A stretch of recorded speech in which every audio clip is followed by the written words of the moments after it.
Hal loves being antagonistic. Just ignore him when he's mouthing off. Don't let him get under your skin. I dare you to release me and say that to my face!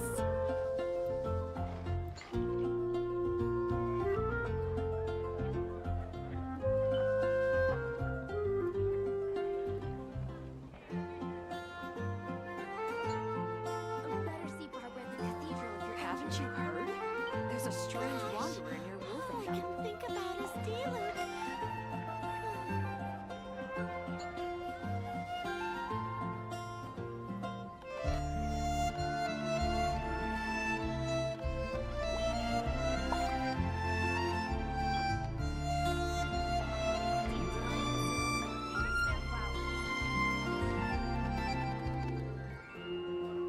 Haven't you heard?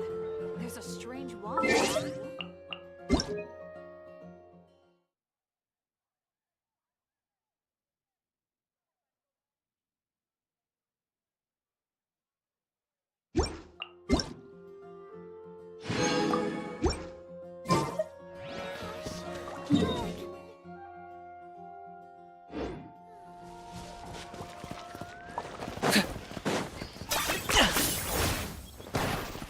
Ad Astra Abyssosk.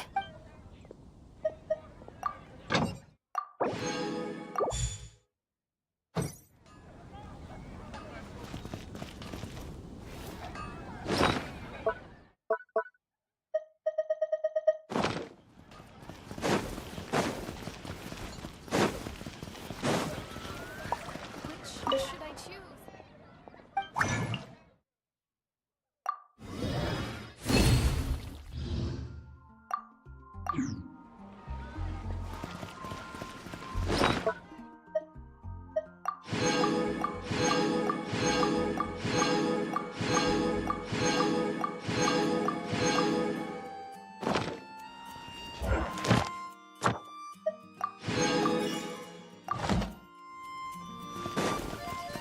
Haven't you heard? Ad Astra Abyssosk. Thank you for completing today's commissions. Here is your reward.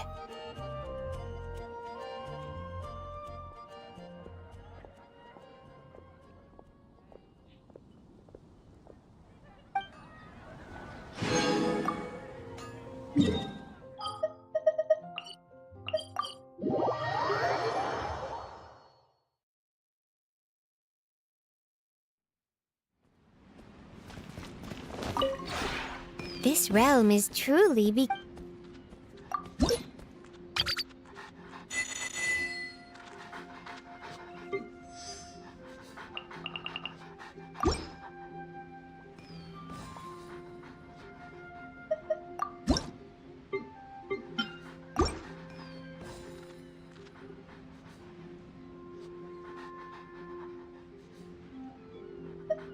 If you ever have...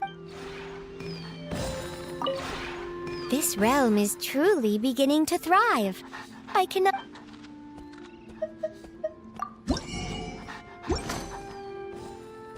If you ever have...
Delicate as silk.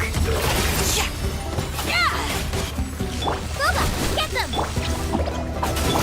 I got him cornered!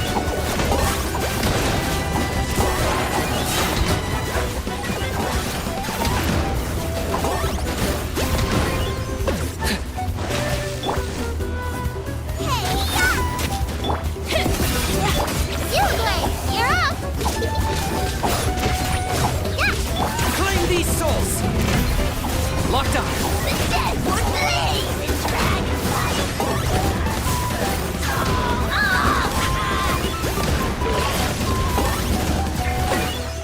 Ready, go! Stay put!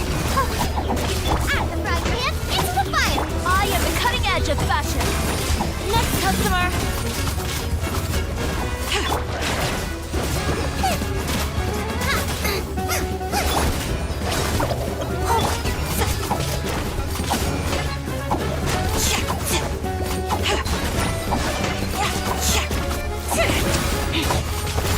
Nice and spicy! Race you! You're toast!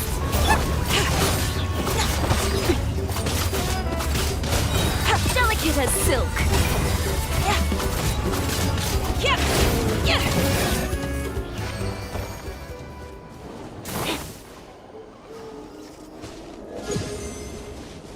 Don't be scared!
Running away?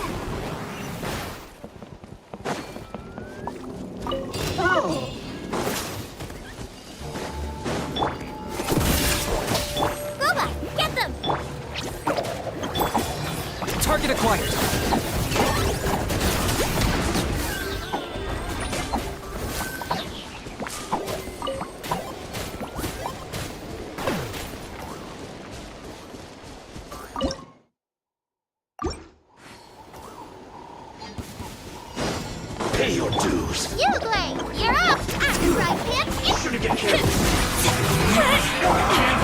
Locked up! Oh, glory! Dead for me! Stay right. Killjoy.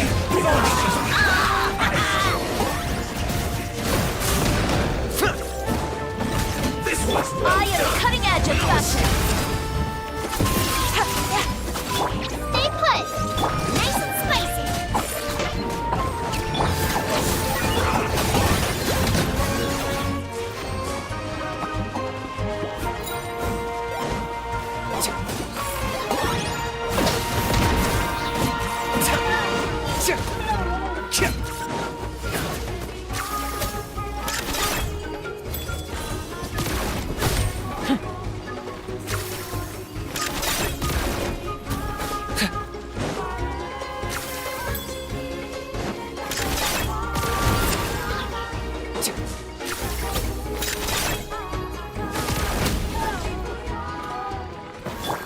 Don't be scared!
Word to the prepare yourself! Stay put! Target acquired!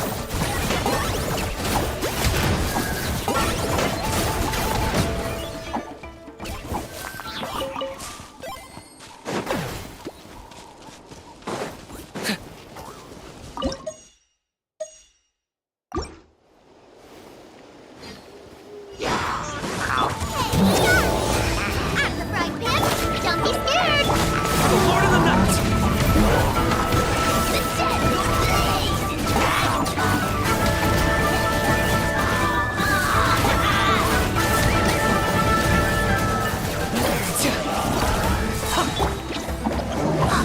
nice and spicy! Okay. Claim these souls! Locked up! The glory to which none can compare! Especially not when it's easily instead. You're toast! Okay.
points for agility.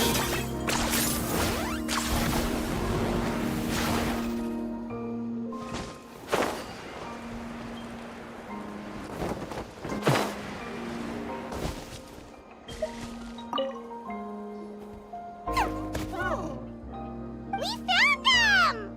Wait, but what's that other... A how? Well, if it isn't the gruesome twosome who wormed their way into our servant circle of friends. Still awestruck from the last time we met? Would that be why you hastily scrambled up here to pay your respects the moment you saw us? I suppose we can't blame you. Such is the spell that our majesty casts on our minions. Very well. You heathens leave us no choice. The almighty Dragon Lord, Kahula shall grant you the audience that you seek. Come, pucker up. You may now kiss our feet. Wait, aren't you like Kenichi's sidekick? What the heck are you going on about? You're somehow managing to be even more annoying than the last time we met. Silence! Who are you calling sidekick? We are the Dragon Supreme, sovereign ruler of the Nation of Flame. We shall have you know that last time, were it not for Kenichi's earnest pleading on your behalf, you would have received not a single word of mercy. Oh, come on. You talk big, but Kenichi clearly has you under lock and key. That's more like it. If you must know, our humble servant begged us to investigate an abyss incident near Hoytzitlan, and we chose to grant his request. Abyss incident? See this little lizard? Its mother, a medium-sized lizard, came under the influence of abyssal power.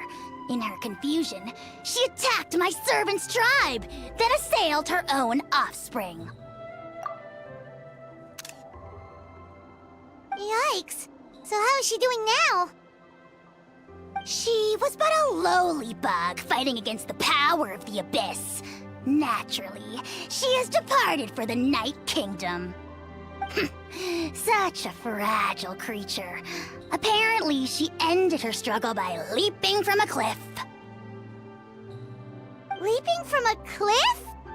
My dear anemic flying ant, as addled with questions as your head may be, please keep them to yourself and wipe that absurd expression off your face. We are the almighty Dragon Lord Kahula, not a wish-granting fountain. Anemic flying ant? Huge! Just you wait. Two can play at the ugly nickname game. We sense a faint abyssal energy. An evil sorcerer must be lurking nearby, but they are well hidden. If you encounter any suspicious outlanders, be sure to give them a robust interrogation. Suspicious outlanders? Wait, are you mocking us? Ha! How dare you cast aspersions on your ruler, heathen! You're just lucky that our servant has such vile taste in friends. Otherwise, we would beat you black and blue, and then purple, then black again! If you're not here to kiss my feet, then get out of my sight. Do not impede the work of the almighty Dragon Lord, Kahula. The potty mouth on that guy! Paimon is furious! Still, good to know about the abyss threat, huh? Wasn't expecting that. Let's not get sidetracked.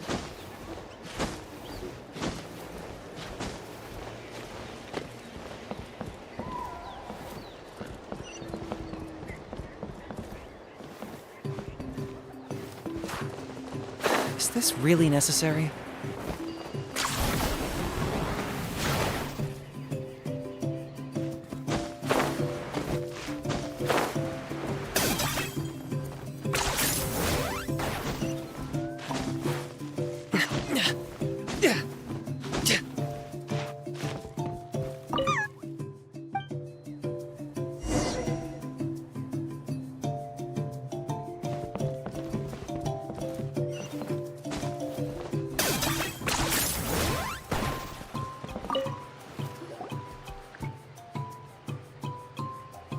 Wow, you're back already? That was so fast. I'm so glad that the babies are all right. Thank you both so much. Now we can finally go home and stop worrying about them. You're welcome. Piece of cake! You're not from Natlan, right? Because your clothes look different than ours. Hey, you must be tired after all that climbing. You should come take a rest at my house. Yeah, please come. I promise you'll get a big Scions of the Canopy welcome. We love having guests, and you're really nice people. Not like Glasses Guy. By the sound of it, Glasses Guy wasn't from Natlan either, right? Uh-huh. Well, his clothes sure weren't. You know what? Now that I think about it, there was something really fishy about him. Really? Maybe he was the suspicious outlander that Ahau mentioned. Sure, if you're interested. Oh, let me think. How did the conversation go again? Oh, please, mister. I've told you so many stories already. When are you gonna help me find the baby Saurians? Just one more story. One more, I swear. Why don't you tell me more about that ball of fire? I heard that there was a huge transparent ball of fire that used to burn 500 years ago, 1,000 years ago, maybe even further back than that. Oh, you mean Turnfire. That's where the ancient name Mollypo comes from. Oh, wow. So it was the origin of an ancient name. That's impressive. Uh-huh. There's a story behind every ancient name. The legend goes that the Turnfire first appeared in the era of the Grand Alliance. It was used by the tyrant Och Khan to rule over Natlan and oppress anyone who opposed him. Turnfire is different from normal fire. If you get set on fire with it, you'll feel horrible burning pain from behind you, but you won't die from it right away. And whatever you do, you mustn't turn back to look at it. Why? What happens if you turn back? As soon as you turn around, poof! You get burned to a crisp. Well, good golly gee. I mean, it's one thing to singe someone's clothes, but burning people alive? That is a big no-no in my book. Right? How nasty is it to burn someone from behind and not even let them turn around to look? Och Khan really was an evil tyrant. Yes, shocking behavior. Now, let me guess. Eventually, a valiant hero came to save the day? That's usually how these stories go. Good guess, Uncle Glasses. Seems like you really know your stuff. The hero was called Yupanqui. He's the ancestor of our tribe. Yupanqui was friends with Och Khan the Tyrant, and also Shibalanke, the first Pyro Archon. He was working as an ordnance officer for the Grand Alliance at the time. He didn't like how Och Khan was such a cruel tyrant, so he stole the Turnfire and threw it at the Och Khan's army. The soldiers couldn't defend against it, and they all got turned to ash. And that's how our ancestors set our people free. But just as he was about to leave the city, he thought he heard Och Khan calling out to him from behind. It caught him off guard, and he turned around to look. But Och Khan wasn't there. All he saw was a city burned black, an army in ruins, and giant flames reaching up into the sky. A split second later, the flames he saw burst out from inside his eyes and swallowed him up. All it took was a single glance. As soon as he looked back, he was burned to a crisp. The question is, was this the price he paid for stealing the Turnfire, or the price of turning back? Nobody knows the answer. But the fire that consumed Yupanqui burned more fiercely than any other. It burned for 100 days until it burned a hole right through the ley lines. And then, the flame dropped into the deathly dark Night Kingdom, where it still burns to this day. The grown-ups say that it lights up the path that leads to the next life. But for the dead to be reborn, they have to accept the flames and be purified by the fire first. It's like a final look back at your life, where you have to answer for everything you did. Anyway, that's the story of Yupanqui's Turnfire. Ah, a fine parable indeed. So, is it true? Is it really possible to find this fire in the Night Kingdom? I don't know. I think it's just a story. Either way, I assume this name has been passed down in your tribe ever since? Sure has. It went to Burkina, the hero that we celebrate on Turnfire Night. But that was 500 years ago. Yeah, and now it belongs to Kanich. So we often call him Malipo Kanich. Kinich, huh? All right, Uncle Glasses, that's enough stories. Now, can you please go find the baby saurians for us like you promised? I would, but doesn't the legend of the Turnfire teach us not to look back? Let's not go dredging up the past. Tell me more about this Kinich guy. One more story, I swear. Starting now. No? Careful, Toba. You look dangerously close to cursing me out right now. Tut tut. We can't have that. Cursing is for grown-ups only. Uncle, you'd better not be trying to trick us, or the Turnfire will get you when you die. How would it get me if I'm outside of Natlan? Uncle Glasses isn't from here, you know. Unlike you. Huh? Wait, is that?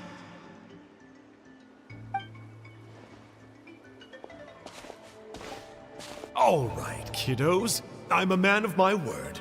2 of my friends are on their way here, and, yeah, they'll help you out on my behalf. Work them like dogs, okay? That's what they're here for. Don't go easy on them just for my sake. Really? Well, first, can you tell us your name? We met at the foot of this cliff, so beneath the peaks, let's go with Sanka. Seriously? If you don't believe me, turn around and see for yourselves. They're right behind you. Huh? Where? Oh, wait! Uncle Sanka, where did you go? Yeah, definitely a fishy character. It sounds like he was digging for info about the ancient names. Yeah, and not only that, but he betrayed us too. He'll pay for this. All he got out of us was some stories, though. What's the worst that could happen? Traveler, maybe we should go tell Kanich about this. Ahau says he's investigating it, but he's a bit of a loose cannon. We probably shouldn't take him at his word.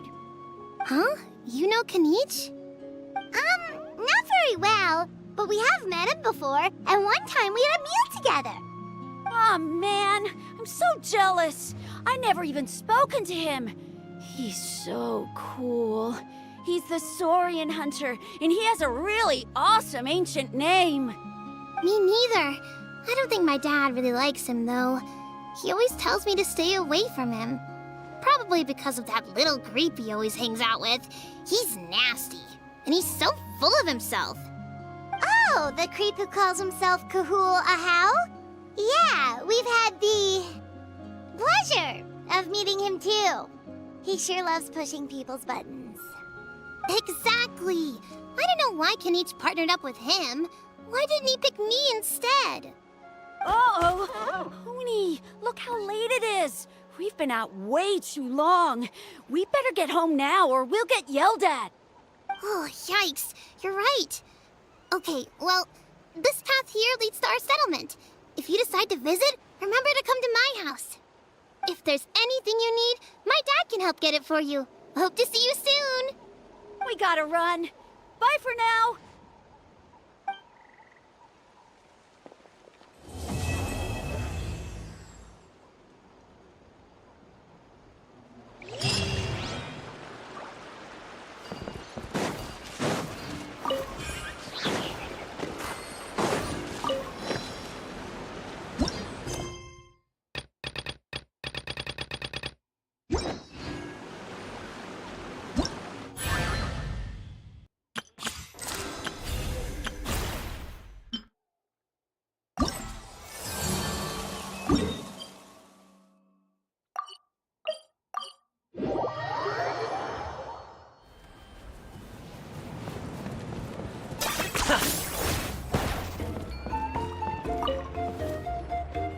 Hoonie, what were you thinking, going out by yourself? Don't you know how dangerous it is? It's okay. Toba helped me. And we met some kind strangers who helped us, and... Kind strangers? What made you so sure they were so kind, huh? Oh, I suppose they had kind stranger written on their foreheads? Yeah, actually, they did. In big, bold letters. Don't talk back to me. The Mountain King problem still hasn't been solved. What would I do if I lost you too? No dinner for you tonight. They were good people, Dad. Dinner or no dinner. Hello again, Hoonie. It's Miss Paimon and Miss Traveler. Dad, it's them. They're the ones who helped me. And I promised we'd take care of them if they came to visit. Oh, so you're the kind strangers. Well, I'm Trinidad. Apparently, you helped my daughter today, so if there's anything you need, just ask. As an elder of the Scions of the Canopy, I've got some influence around here. Now, I trust that you're sensible people who know better than to take advantage of their host's generosity. Yep, just helping a neighbor. We're not looking for anything in return. Oh? Well, let's hope so. Dad, please! They're not bad people! They've eaten at the same table with Kenichi before! Be nice to them! Kenichi? Wait! I heard that two mysterious travelers from afar showed up at the Stadium of the Sacred Flame. Are they you? And Paimon's the other! I do apologize. A lot's been going on in our tribe lately, and I suppose the pressure must be getting to me. I can't believe I was so rude to you. I feel ashamed. We got off on the wrong foot. Can we, start over? Oh, now we're talking! Seriously, though, don't worry about it. Already forgotten. We're just happy to see Hoonie got home safe and sound. Oh, you just arrived, I take it, and it would be my honor to give you a hero's welcome tonight. Careful now, that's quite an about-face. We've heard that kind of thing can lead to spontaneous combustion around these parts.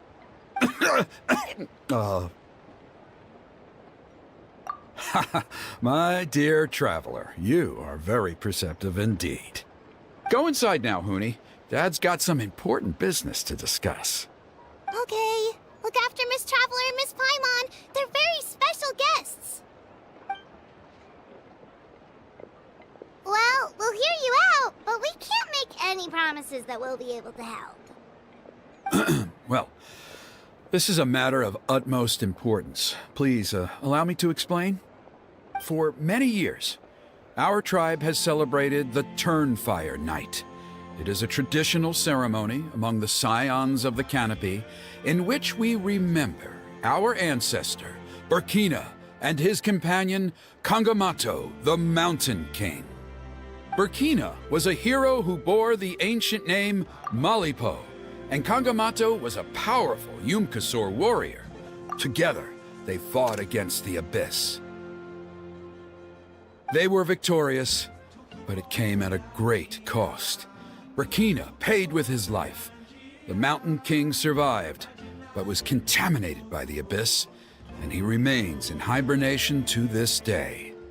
Normally, Yumkasors never live longer than a century. It is possible that the Abyssal Power is responsible for his unnaturally long lifespan. Oh, that's right. The Mountain King is a living symbol of our glory, but even this glory comes at a price.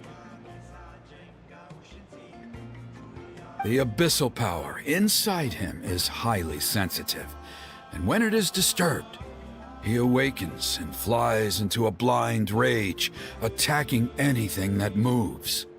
So, besides the ceremony, another important part of Turnfire Night each year is cleansing the Abyssal Power inside the Mountain King, so that he will remain sound asleep. However, Abyss-related incidents have been on the rise in Natlan lately, as I'm sure you're both aware. As a result, it has become increasingly difficult to keep the Mountain King in hibernation. Only 5 months have passed since the last Turnfire Night, and he's already showing signs of instability. Has he woken up again? He has. We managed to contain the situation by performing a makeshift ceremony right away, but it was a close call. He could reawaken at any moment. Also, he attacked and wounded my companion, Nana, during the ceremony. She became contaminated by the Abyss as a result, and... We heard. Such a tragedy. We're really sorry for your loss. Yes, and Nana wasn't the first.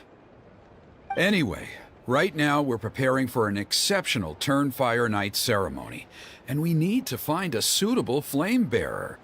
From what I've heard about your adventures, I believe you would be perfect for the role. Of course. Plus, he's a bona fide hero who inherited the Malipo name. Oh, you mean Kanich? Yes, he's the one. A hero, worth his weight in gold. And unfortunately for us, he's all too aware of that. No prizes for guessing what he said when I asked him to host a Turnfire Night outside of the annual schedule. An exceptional ceremony? Oh, I'll have to charge an exceptional price. I swear, no other concept exists in that boy's brain. I'm not the one to usually talk about people behind their backs, but I'm convinced the Wyab got hit on the head and took a wrong turn the day it chose to give that ancient name to him. I mean, have you ever heard of a hero whose mantra is, "What's your asking price?" Oh, and don't get me started on that insufferable Ahau he hangs around with. Thinks he's God's gift to mankind. Pompous fool. Yeah, Paimon has to agree on that last part. Anyway, the fact is, the ceremony can just as easily be done without him as long as we can find someone else. And besides, you two seem like much better candidates. So, what do you think? Well, there's only a few days left before the ceremony. We can't afford to waste what little time we have on negotiating with him. No, I much prefer if you would consider taking his place. Wonderful! I can't thank you enough. Huni was right about you. You have kindness in your hearts. Come with me to the other side of the mountain. I'll bring you up to speed on each step of the ceremony. Us experienced warriors, I'm sure you'll pick it up in no time.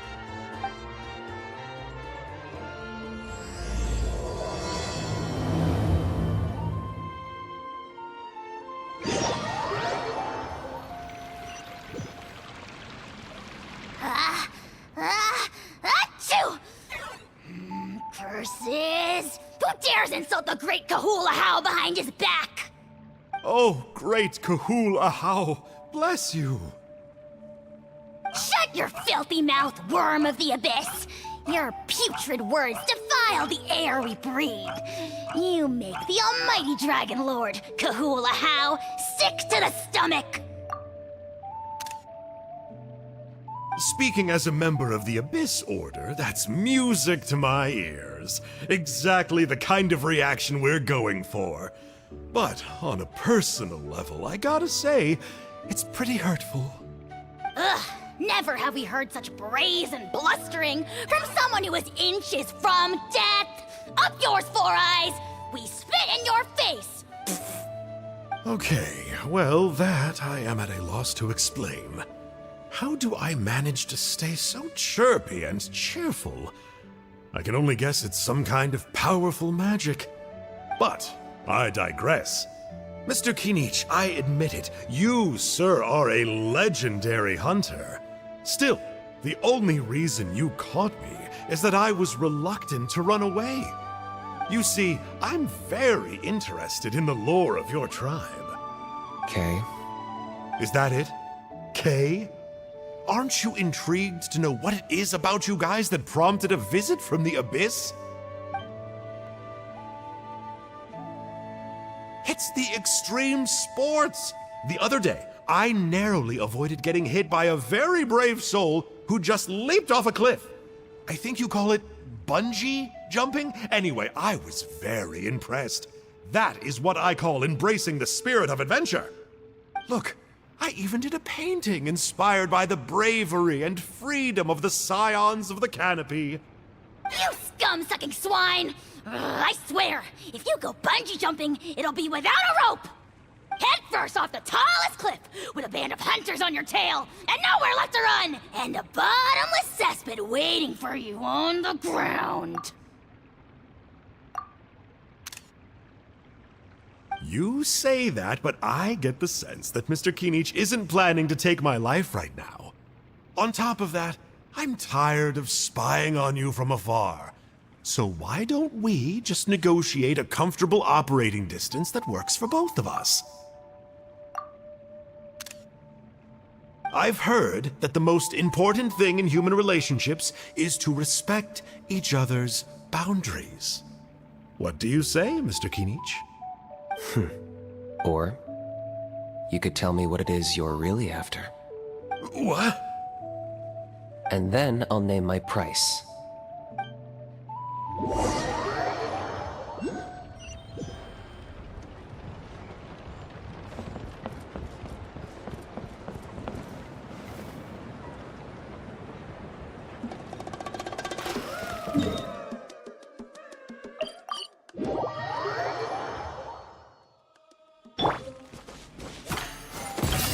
Okay.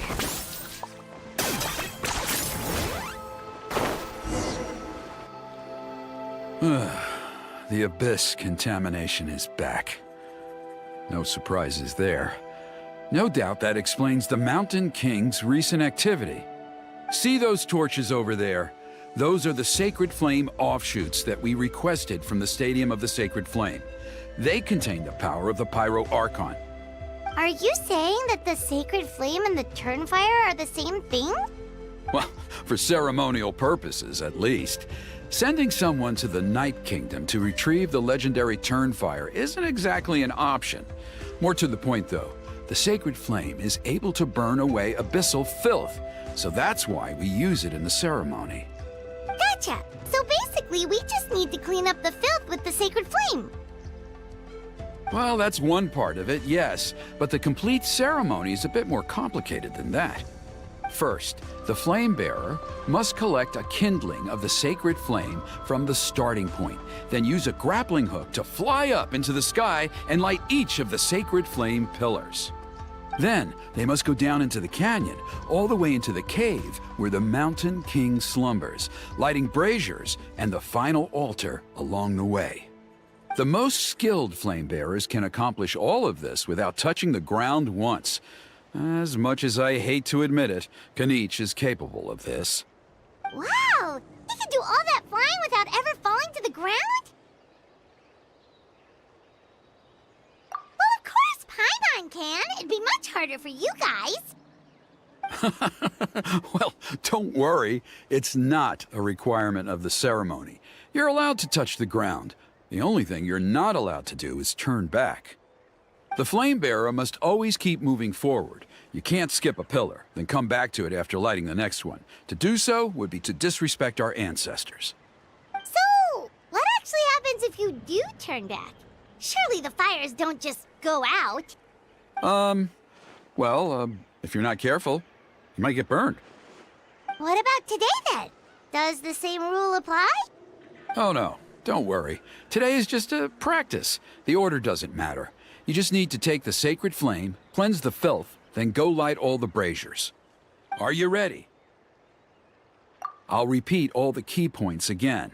Gather the kindling, cleanse the filth, and light all the braziers. I'll wait for you at the end.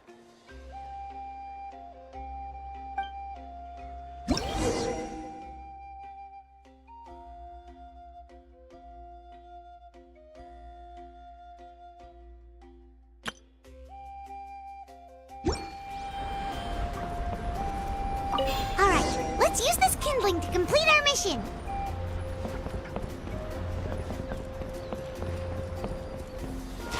There's abyssal filth over there! Let's burn it away with the sacred flame!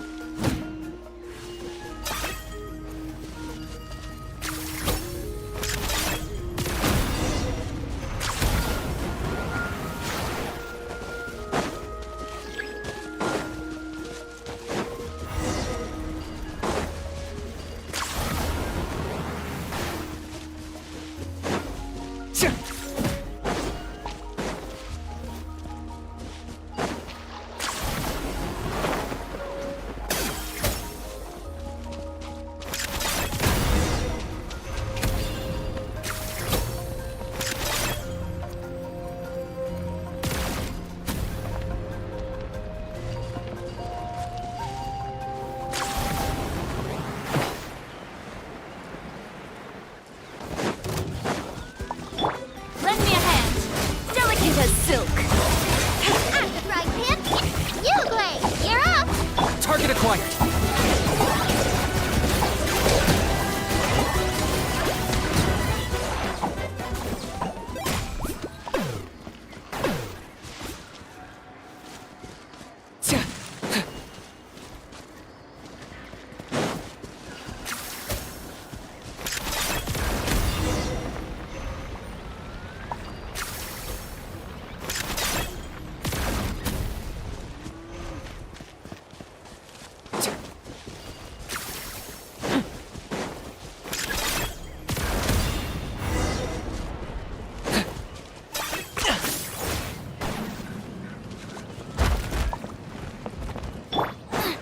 All right, Let's hope we let's put up a finish good this fight.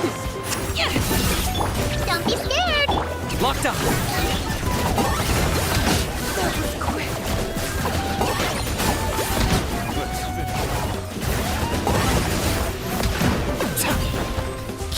Nice and spicy! Yupanqui, you're up! Drop some coal. Scatter.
Okay.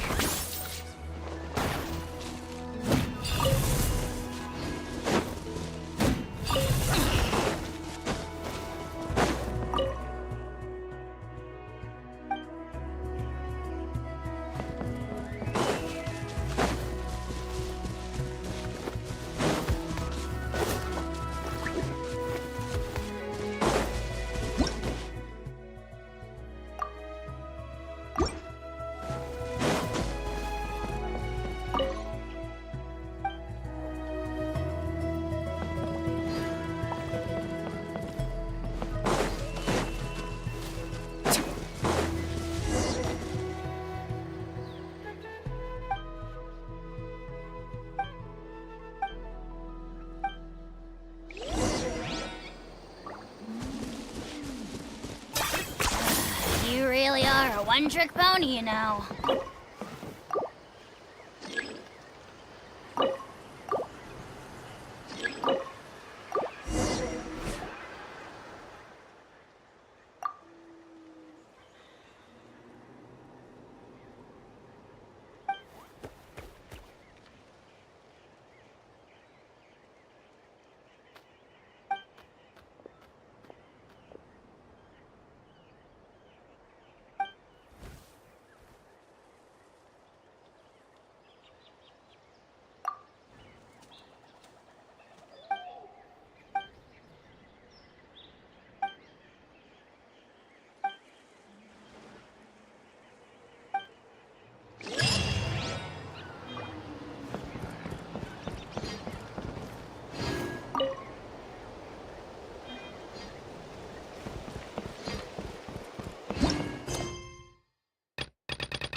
That should be all the braziers. Let's regroup with Trinidad.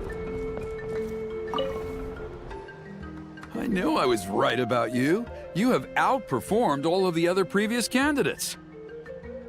If there was an ancient name for outstanding flame bearers, I'm sure the Wyab would consider you for the honor. Yeah, although it would probably take Paimon quite a bit longer. All right, now there's still a few days left until the ceremony, and I should probably get back so I can inform the chief and the other elders that I have found the flame bearer we need. Oh, you mean they've still got to sign off on it? Some of them are still hoping we can come to an agreement with Kanich, but that's only because they haven't seen you in action. Still, I'm the one responsible for securing a flame bearer, and my recommendation is you. Just for Paimon's own peace of mind, are you sure it's not going to be a problem having Outlanders take on such an important role in your ceremony? See that place over there? There was a time, long before the age of Burkina and the Mountain King, when we, Scions of the Canopy, called that our home. After a period of upheaval, our ancestors were forced to move away. Now, it has become a place where our youths go to develop courage and kindle a spirit of adventure. If we fail to keep the threat posed by the Mountain King at bay, it might not be long before we have to move again and find a new home. So, to answer your question, I think everyone will agree that you are the right choice.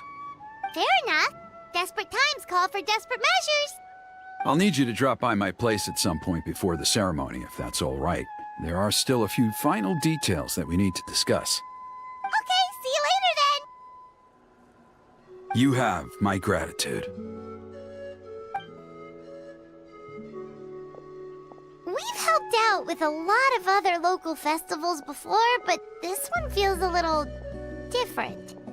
Anyway, let's take a break before heading back to Trinidad's place.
Running away?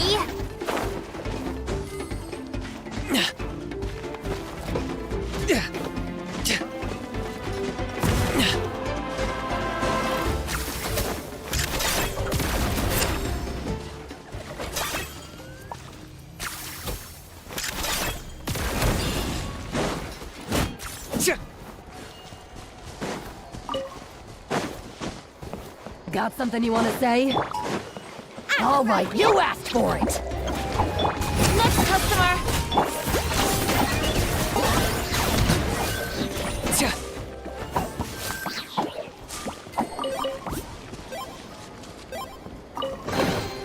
Do I get a share? You actually want this trash?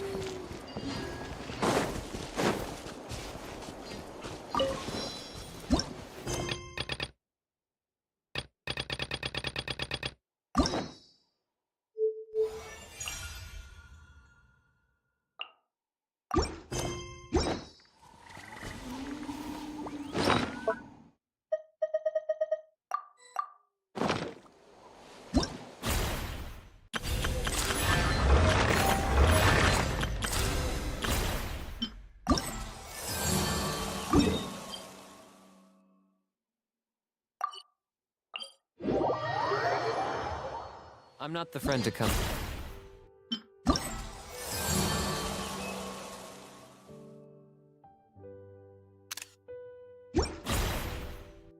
To for words of comfort.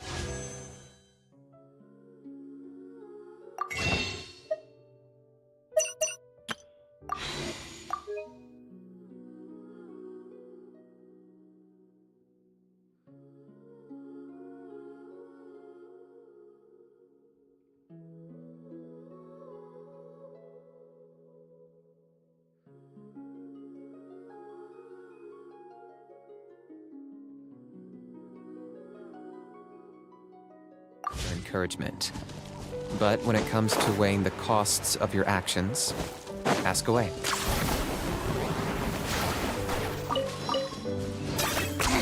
10 points for agility.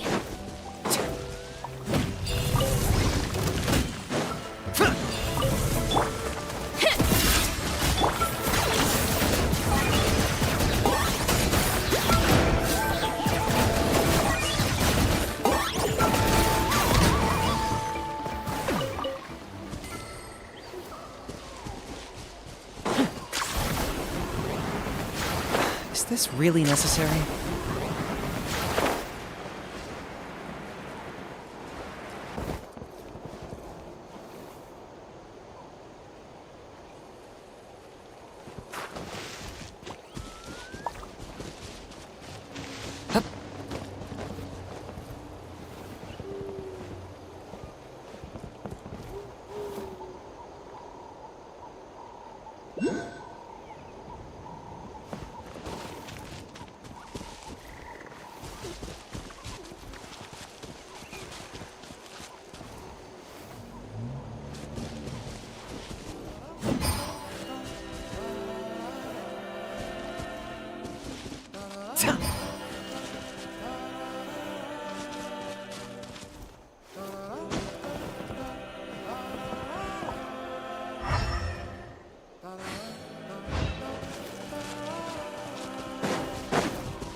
Ugh, worthless pile of garbage. Stop yapping, just take it or leave it. Okay.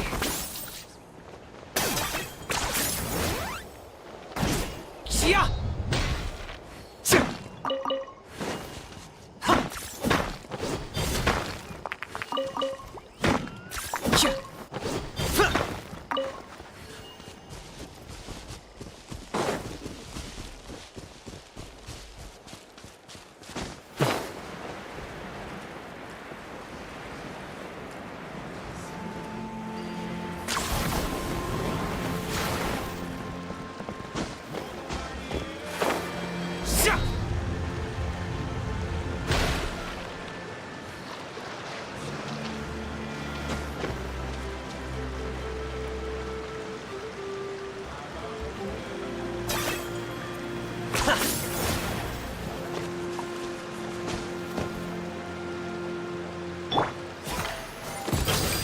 Okay.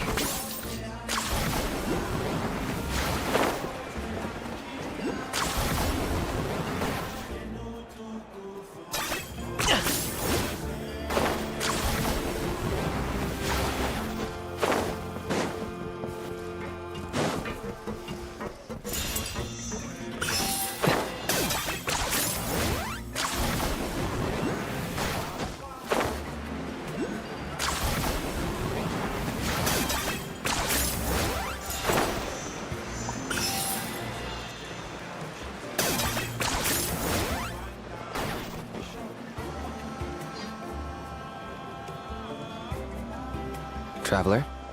Paimon? Kanich! Fancy meeting you here. We've actually been looking for you. I'll get straight to the point. I hear you accepted a proposal from Elder Trinidad. Oh, the, Turnfire Knight, you mean. You were still his first choice. It's just... Oh, jeez. It's not what it looks like, promise. Chill, it's cool. I only mention it because there's something you should know. And I suspect Elder Trinidad hasn't been completely forthcoming with you. His true intention is to resolve the Mountain King problem once and for all. Once and for all? You mean this'll be the last Turnfire Knight ever? That's right. He wants to use you to send the Mountain King to the Night Kingdom. To the Night Kingdom? You mean... To his death. Whoa, are you serious right now? You shouldn't go blurting out accusations like that. It could get you in trouble. Too blunt? Okay. I'll phrase it more gently. There is potentially a possibility that Elder Trinidad may be hoping that during the course of the ceremony, you kill the Mountain King dead. But that's ridiculous. He told us the Mountain King is a living symbol of your tribe's glory. And that glory comes at a price. Oh, that's right. The Mountain King is a living symbol of our glory, but even this glory comes at a price. Ah, yes, and Nana wasn't the first.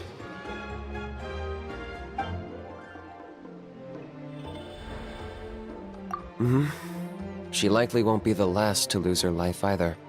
Still, is killing the Mountain King really the only way? It seems so extreme.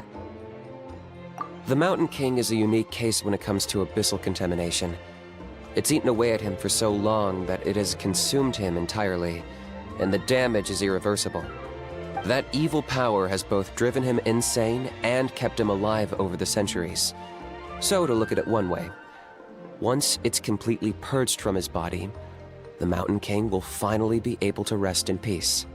In past ceremonies, we've only purged around half of the abyssal power.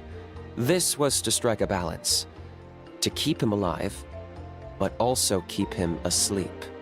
Trinidad didn't say anything about how much power he wanted us to purge, but he did say there were some more details to go over before the ceremony.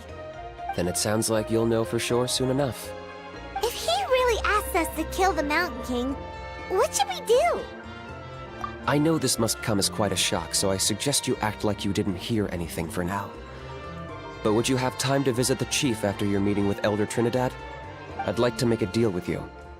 What kind of deal? One that comes at a very reasonable price. I'm sure you have plenty of other questions, but we can talk more later. Good. See you soon.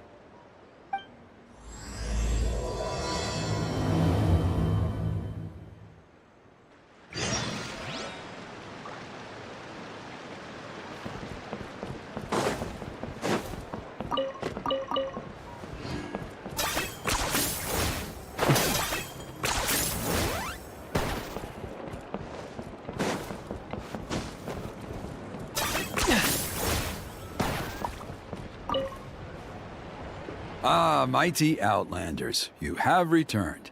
Did you have a good rest?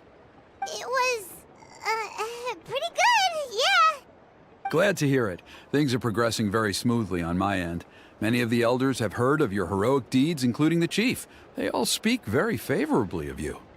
There are still those who insist that the ceremony should be performed by the bearer of the Malipo name. But they're just stuck in the past. We need to move with the times. Plus, Kanish doesn't want to do it anyway. Exactly. So, now, it's time for us to discuss the finer details of the ceremony. We covered the fire lighting part of the proceedings yesterday. The next part is the purification of the Mountain King. It's quite simple. You just need to use the sacred flame. We've done it plenty of times before, and it's always very routine. I'm sure you won't have any problems. One point I'd like to stress, though, is that you need to burn away as much of the abyssal energy as you possibly can. The more we dispel, the longer the Mountain King will remain asleep. Asleep, huh? Precisely.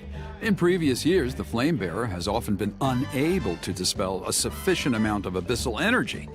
That's the only reason why we have to perform the ceremony on a regular basis. But I understand that you have a lot of experience fighting against the Abyss, and you seem to wield the sacred flame quite effortlessly yesterday.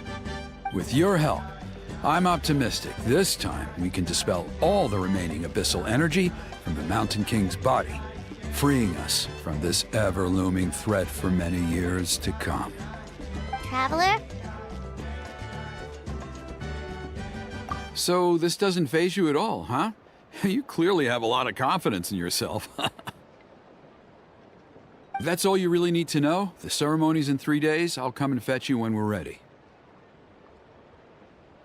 In the meantime, feel free to take a look around our settlement. It would mean a lot to the elders if you got to know some of our people. And if you wouldn't mind helping them out with a few errands here and there, that would be even better. So now we have extra errands to run? Maybe we should add a little extra to the price.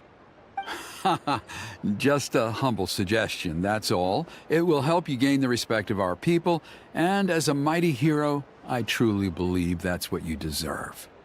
I'll be sticking around for the next few days, so if you have any questions, you know where to find me. Seems like Kanish was right. We should go meet up with him right away.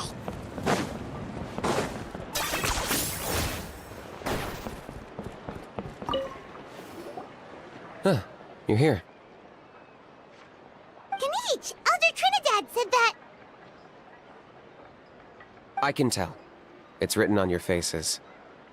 Is that the Traveler in Paimon? Forgive me for not being there to welcome you on your arrival. That should have been my duty as chief. Hello, Chief Waina.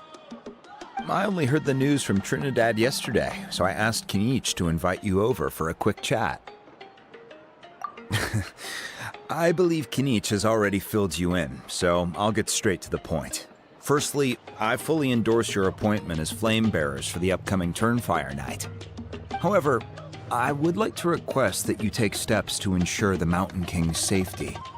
Every child of our tribe grows up hearing the tales of our heroes, from Yupanqui the Firebringer to Burkina and the Mountain King who fought against the Abyss. This is our history and our heritage, the source of our pride and the center of our faith. To kill the Mountain King would be to destroy our spirit. I would never be able to face our ancestors in the Night Kingdom. Nana's death was a great tragedy, and I do not blame Trinidad for the actions he has taken. Nevertheless, I cannot allow any harm to come to the Mountain King. The very roots of our identity are at stake. My honored guests, please give this matter your serious consideration.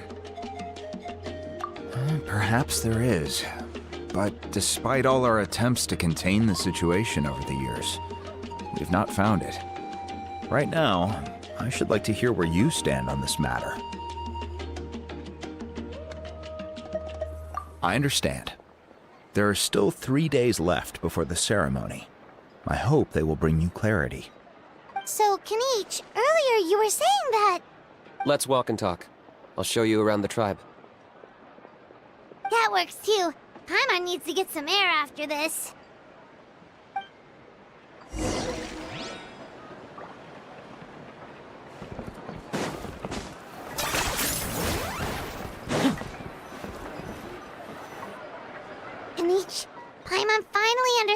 you turned Trinidad down. You knew what he was planning, didn't you? That's why you didn't want to be the Flamebearer this time, because it's a double-edged sword. The whole Mora thing was just a sneaky excuse. Double-edged sword is right. But my response wasn't merely an excuse. To solve this exceptional problem, an exceptional price must be paid. I'm working on it. Really? Well, come on then, let's hear it. In a moment. Didn't you have a question you were about to ask me?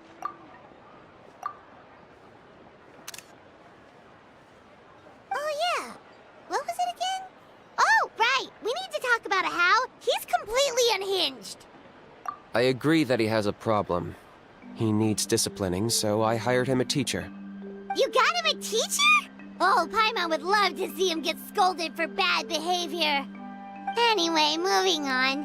When we ran into a How, they said you two were investigating some abyss thing together. Is that related to the whole Mountain King situation? Yes, that's the angle I've been working on.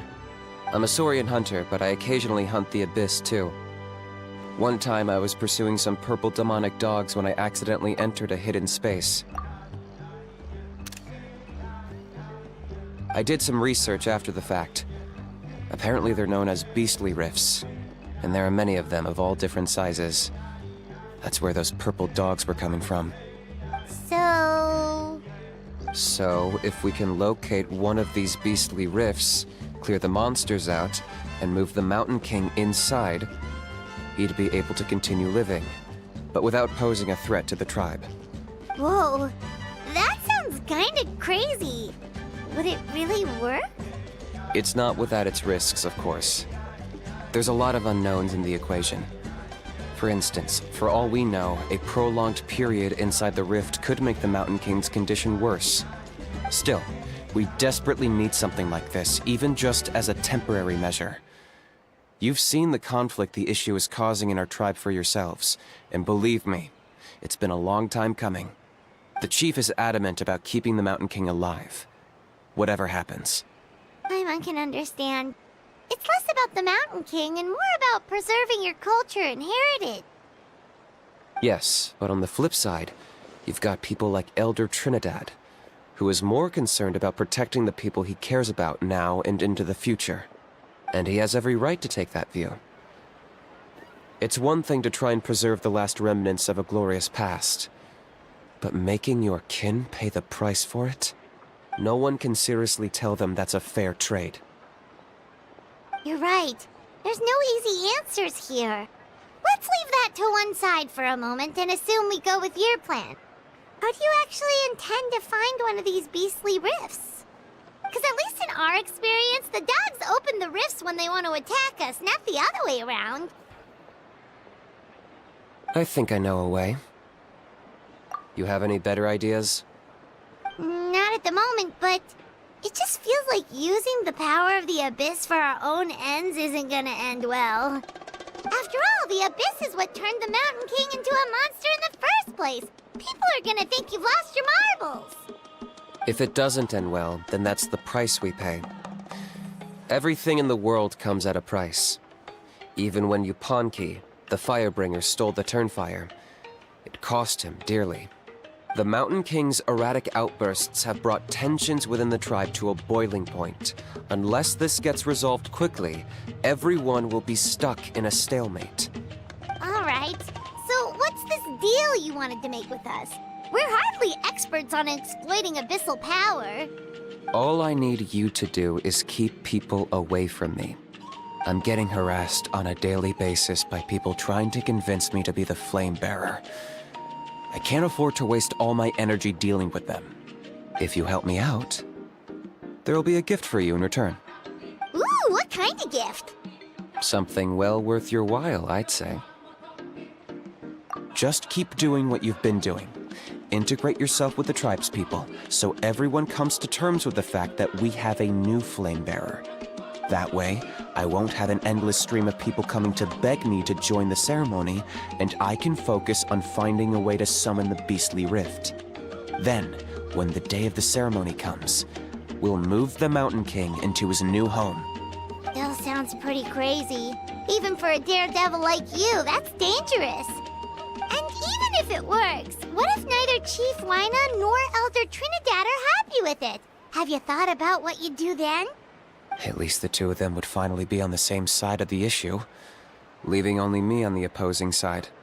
The tribe needs leaders like them far more than a Saurian hunter for hire like me. Can I take that to mean that we have a deal? For sure. And who knows, maybe we'll come up with an even better solution to all of this in the next couple of days. Great. Well, for the next couple of days, please spend some time among the tribe and lend a hand wherever you can. I'm sure everyone will be swept off their feet when they meet our new flame bearer. Good luck to us both.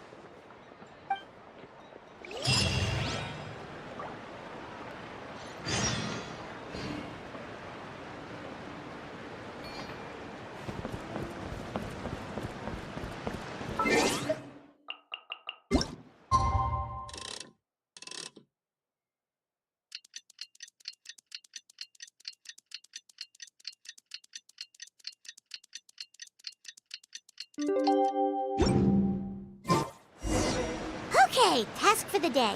Meet the tribe's people and take some heat off of Kenichi's back.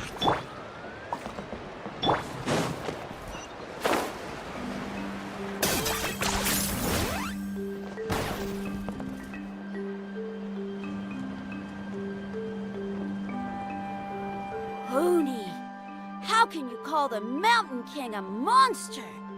Because he hurt a lot of people, and look what happened to Nana.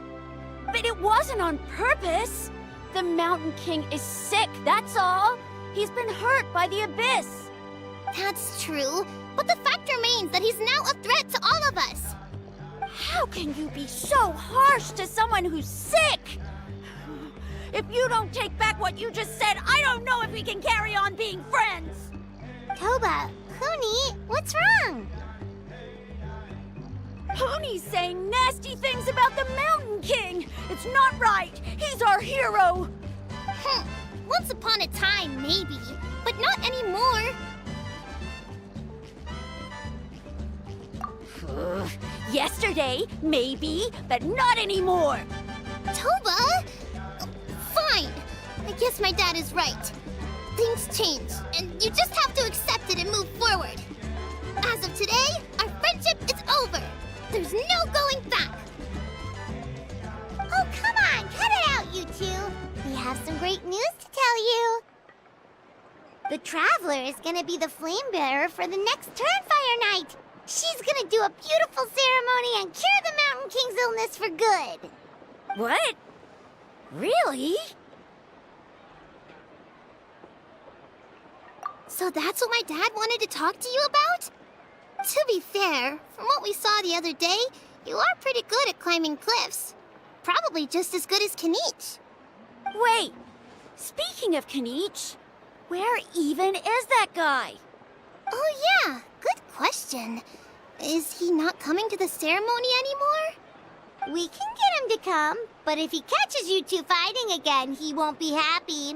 He'll be sure to give you both a piece of his mind.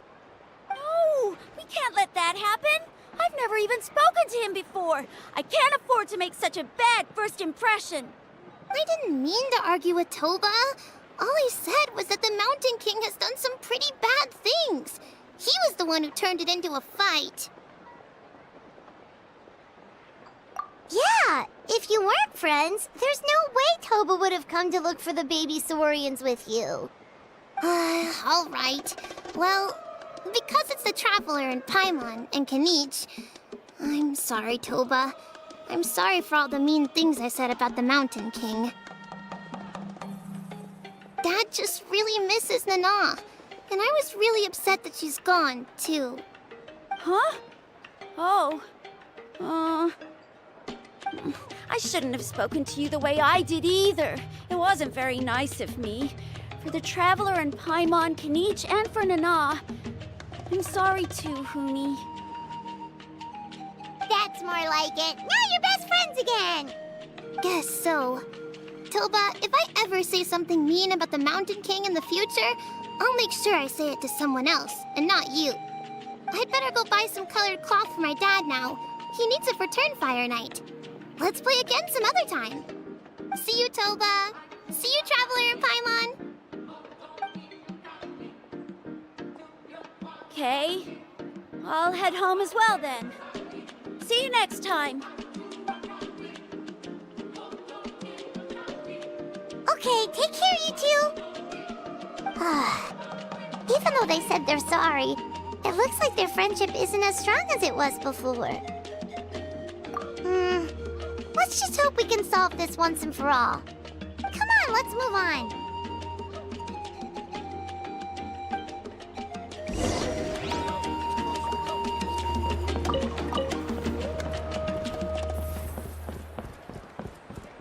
Huh? What's going on over there? Let's take a look.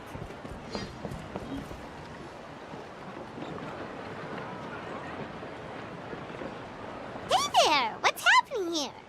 A rehearsal for the Turnfire Night dance. Ooh, there's a dance involved? Paimon wants to learn too! You don't know it? Ah, I guess you're not from these parts, huh?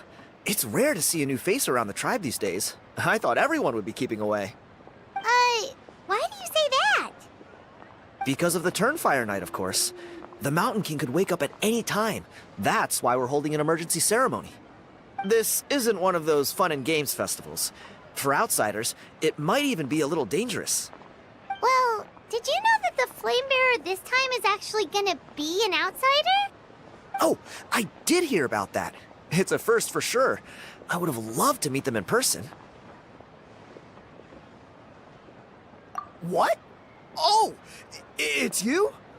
Man, oh man. Well, this is a nice surprise. It's funny. I was just thinking that I'll probably miss out on meeting the new Flamebearer since I'm not taking part this time around. Then suddenly, there you are. Must be my lucky day. You're not taking part in the Turnfire Night?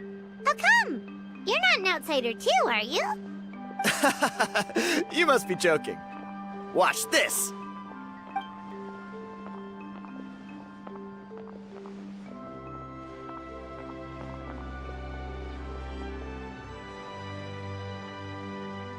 Not bad, right?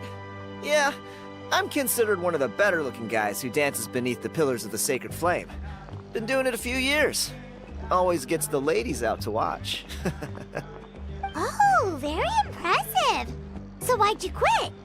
Well, I feel like the whole Mountain King situation is getting more and more precarious. It's just not safe here anymore. One of our elders' Saurian companions even lost her life not long ago. The question is, what are we gonna do about this in the long term? But our leaders don't have any answers for us. They're probably too busy fighting about it amongst themselves. The way things are going, it's only a matter of time before it gets violent. So I figured, you know what? Now's as good a time as any to get away for a little while. Go do some exploring. You look a little disappointed. Disappointed? Nah, it's a great opportunity to go see the world. As every male scion of the canopy knows, wherever you are and wherever you go, the only way is forwards. We take pride in that. I won't forget my roots.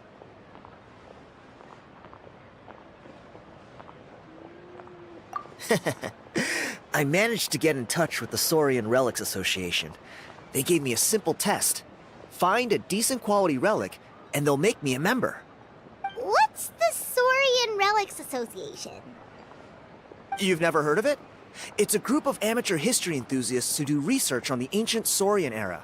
They're all about collecting relics and remnants from that age. Speaking of which, the guy who was Flamebearer before you, I've heard that his Saurian buddy comes from that time. A how? A how's a relic from an ancient Saurian civilization? Oh, yeah, him. So you know those two already, huh? Then, do you know how they met? It was deep inside some mysterious ruin, and they signed a contract there. The association folks say that the kind of contract usually comes with a huge hidden cost. Really? That sounds ominous. Who knows? But if it's true, Kinich can probably handle it. He knows what he's doing with weighing up contracts and costs and stuff. I doubt he'd make a contract that doesn't benefit him.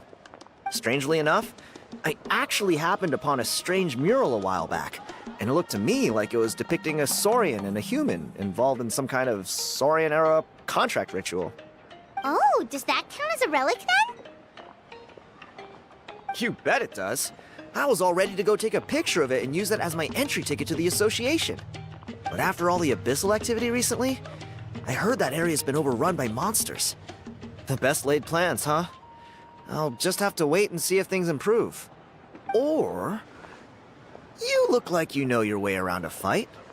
I don't suppose there's any chance you'd be able to help? If all you need to get is a picture, that should be pretty achievable, right? The Traveler deals with monsters all the time. It's a piece of cake. Wait, you're seriously gonna help me out? Come on, it's no big deal. Compared to some of the things we've been roped into before, this is nothing. Pyro Archon above, you two have hearts of gold, you know that? You're the kind of people who could dive into the Turnfire deep in the bowels of the Night Kingdom, and it wouldn't burn a single hair off your head. Of course it is. All right, come with me. I'll show you the way.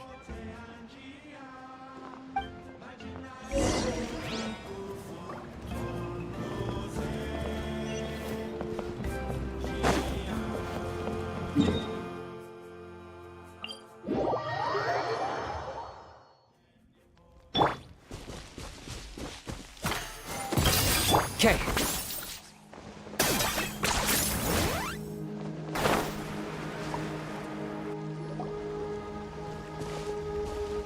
There it is. It's inside these ruins. As you can see, the place is crawling with monsters. Alrighty then. Stay back and take cover, Tiago. This could get dangerous. We'll take care of them. Great minds think alike. I'm not about to cramp your style.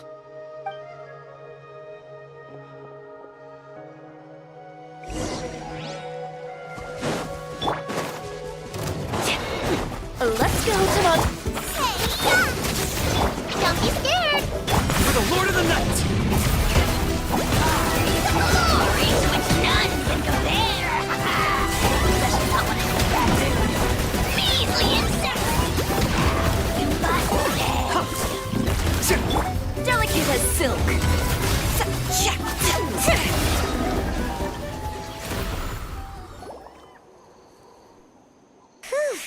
That should be the last of them. It's a good thing Tiago had the sense to stay in his hiding place, or things could have gotten really hairy for him. Hey, look! That's gotta be it, right? Definitely looks like a mural. True. Now that you mention it, most ancient murals take up a whole huge wall. This looks more like someone with a paintbrush got bored and started doodling. It does match the story he told us, though. There's a Saurian and a human. So, is that supposed to be what an ancient contract ritual looked like?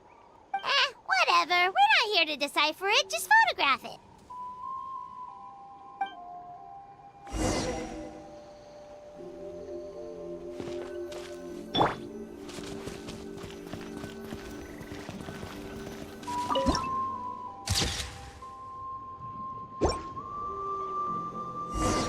That's a wrap. Let's take it back to Tiago.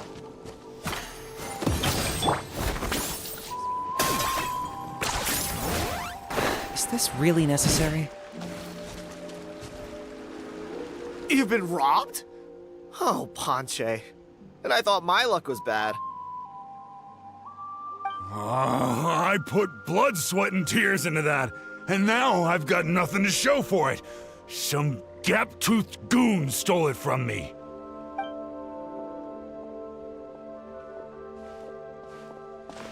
Tiago, is this the picture you were looking for?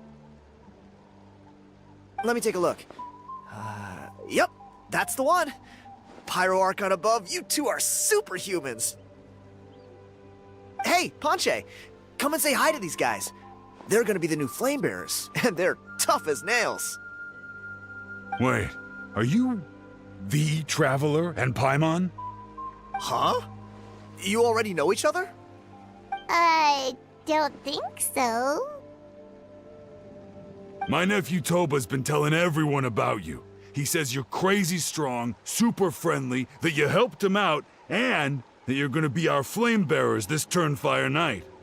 Oh, so you're Toba's uncle. Great to meet you, sir. Sounds like we managed to make a bit of a name for ourselves. Toba's not wrong, my friend. These two are honestly some of the nicest, most genuine people I've ever met. Everyone speaks incredibly highly of them. Seriously, if you're comfortable telling them about what happened, I guarantee you they'll sort it out in no time. Really? All I want is to get the fruits of my labor back. Allow me to explain. Panche is a well-known scholar within our tribe, author of the widely acclaimed book, Yupanqui's Turnfire.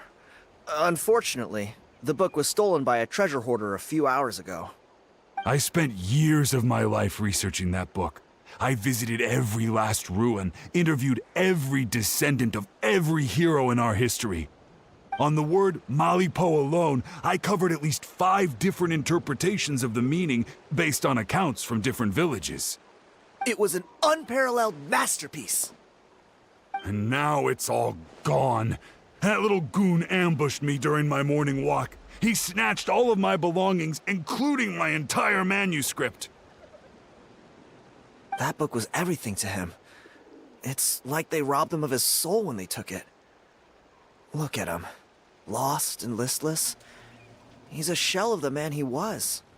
Dear honored guests of our clan, I am but a helpless old student. If only for Toba and Tiago's sake, please help me, I beg of you. See what I mean, Panche? Now you've run into these two, your luck's about to change, big time. I don't know if he's still there, but come on, I'll take you.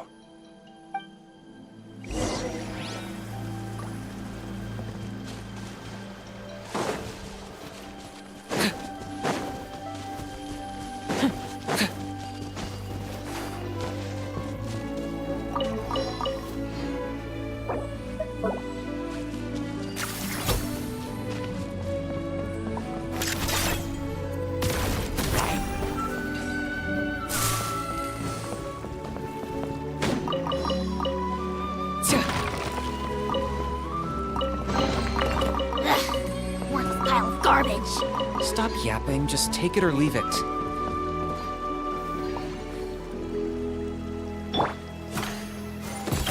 Okay.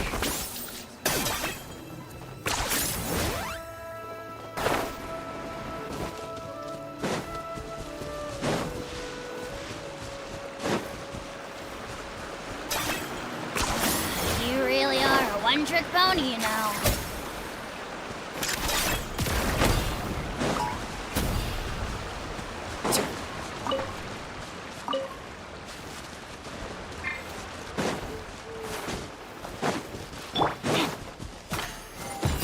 Okay.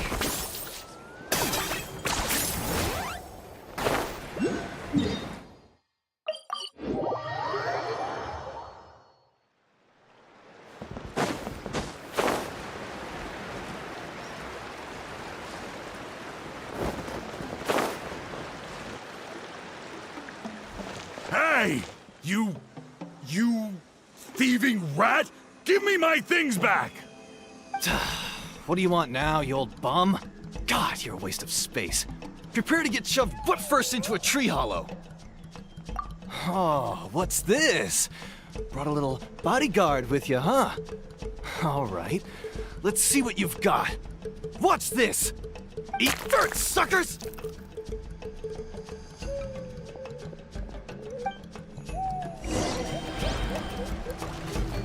Hey, he's trying to get away! You good?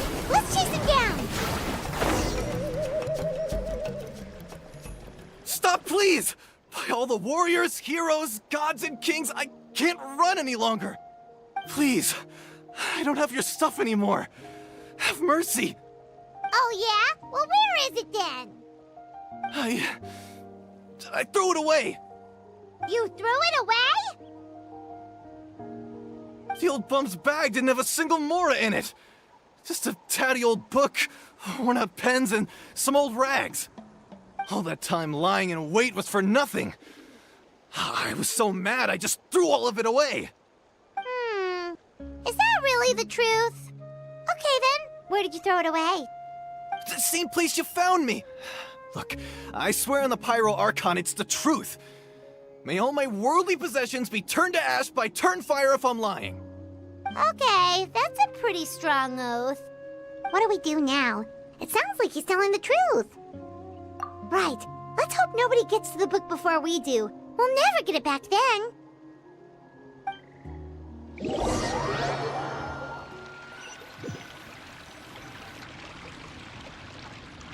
Although the Turnfire is a heroic symbol in Natlan, it always comes with the more ominous implication of eventual tragedy. This holds true for all bearers of this ancient name in recorded history. Each one of them died of non-natural causes, as if the specter of the Turnfire was always lurking in the background. This appears to suggest the existence of some higher power that is always watching the name-bearer, examining their actions, and eventually demanding payment in return. None can escape this payment, unless, perhaps, they could honestly swear by Turnfire to never make a single mistake in their entire life. Yupanqui's Turnfire. What an incredible work on ancient name philology. I can't believe it was just lying there for me to take. Let me see, the author is... Ponche. Nice. A gentleman and a scholar.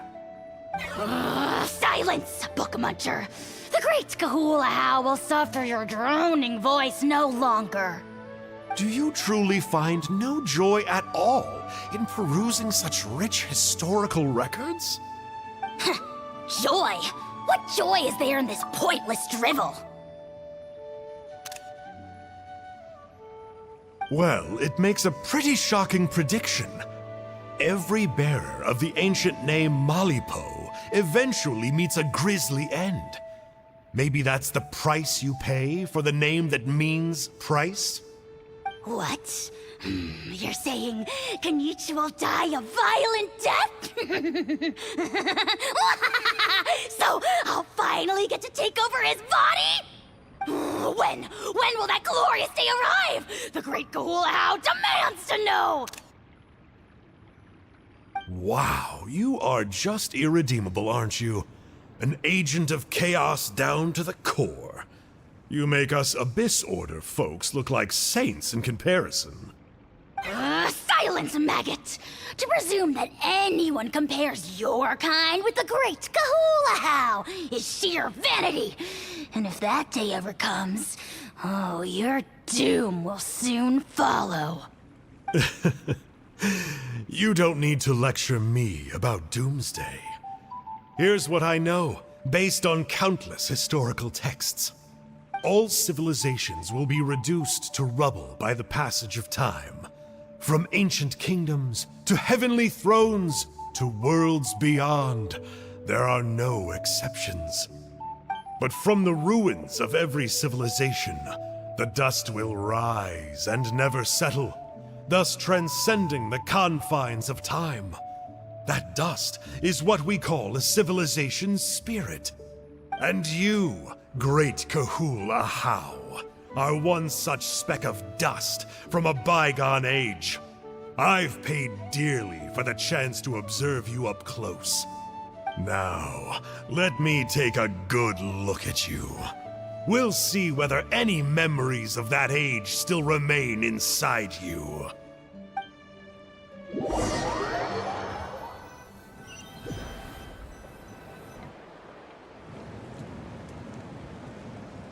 We're so sorry, Mr. Ponche, but we couldn't find your manuscript anywhere. Does that mean all of my hard work was for nothing? You gotta stay positive, Ponche. You might have lost the book, but the brains behind it are still intact. Surely you remember the main points at least? The whole reason I worked so hard to get it finished before the Turnfire night is because I hoped that maybe it might help us find a way through these trying times. But now... well, not exactly. But I thought my research might at least be a starting point. Oh, really? So what did you find out in your research? I think the key to all of this lies in the power of Malipo. Ponche, you know as well as anyone that ancient names don't hold any real power. Symbolic power doesn't count. You're right, but Malipo may be a special case. Given that it first arose in the era of the first Pyro Archon, it might contain remnants of Xbalanque's power. Yeah, I remember that story. My grandpa told it to me when I was a little kid. Maybe you're the special case. Most kids stop believing in that stuff by your age. I'm not talking about childhood superstitions here. There is evidence. Like what?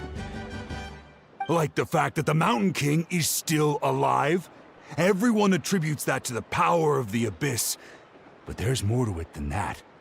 The key factor is that Burkina summoned the power of Malipo at the cost of his own life. If you don't believe me, then answer me this. How many other creatures can you think of who lived longer, not shorter, after being contaminated by the Abyss? Traveler, different situation but similar idea. Doesn't this remind you of the hilly... So, I came to the conclusion that Malipo must refer to some mysterious ritual involving a tit-for-tat exchange. It began with the first Pyro Archon, fell with the Grand Alliance, then was buried in the Night Kingdom. And now, it awaits the call of its new bearer. Hey. Sorry to interrupt, Ponche, but you seem to be getting a little overexcited. I'm sorry. I was originally planning on presenting my findings to Kinich. I'd hoped he would be attending the upcoming ceremony. Sounds to me like you dreamed up one fanciful theory to support another. Kinich, what are you doing here? I more or less finished what I was doing, so I came to have a quick catch-up. Now a good time? Kinich! I'm onto something. I haven't worked out all the details, but you have to attend the Turnfire night. So Mr. Ponche here has done a lot of research on the history of the Turnfire, and thinks he might have found a way for you to solve the problem. I'll be there, Ponche. Let's go.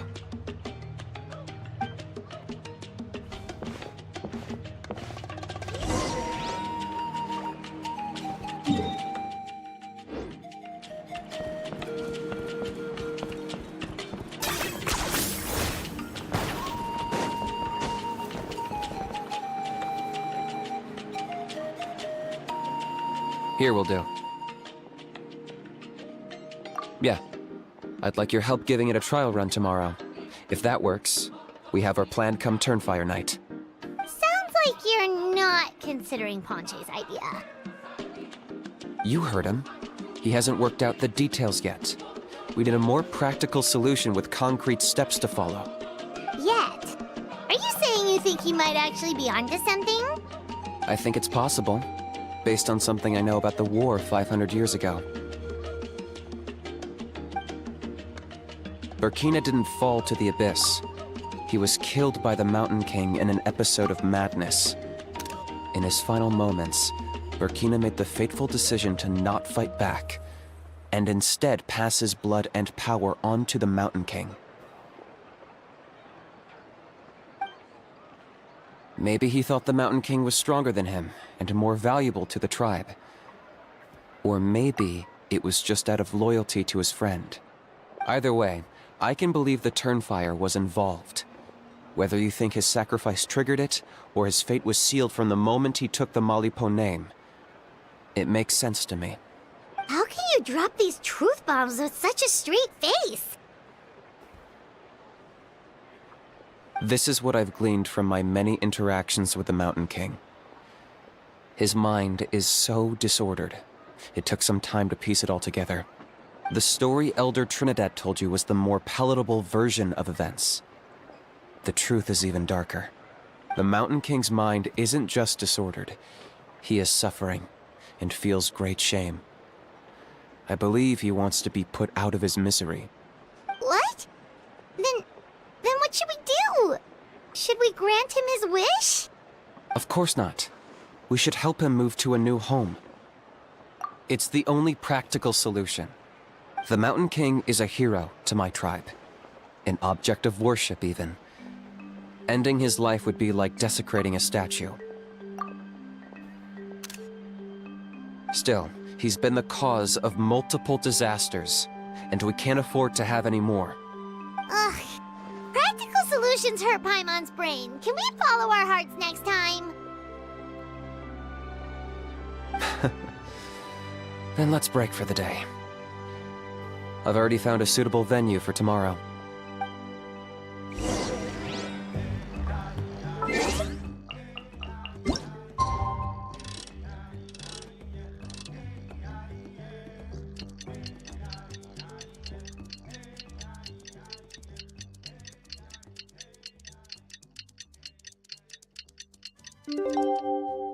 Hal loves being antagonistic. Just ignore him when he's mouthing off. Don't let him.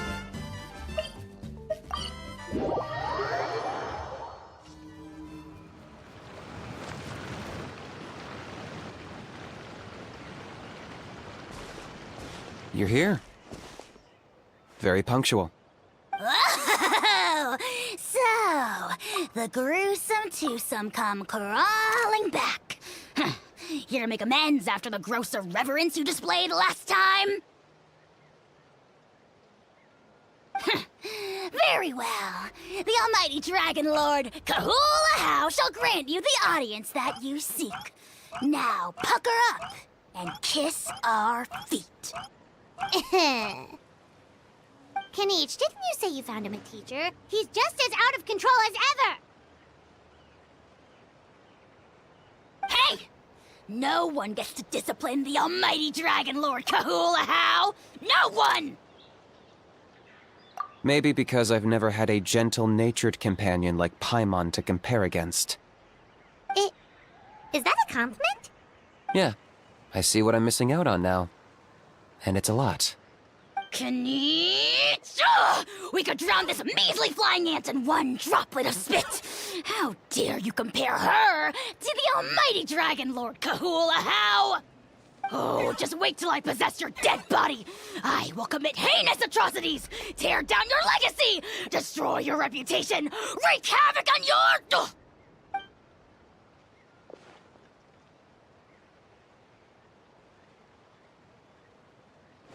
Traveler, Paimon, let's get down to business.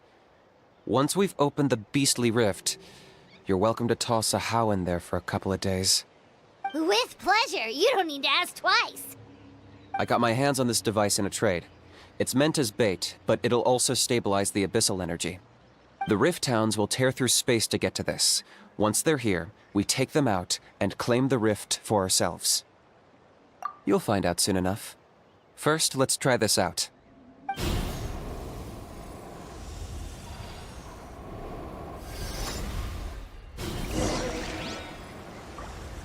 They'll tear you to pieces given half the chance, so be careful.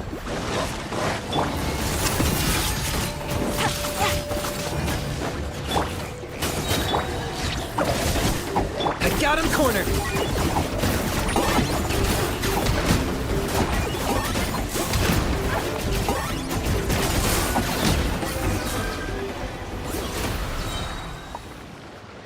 Uh-oh. Are there even bigger ones on the way?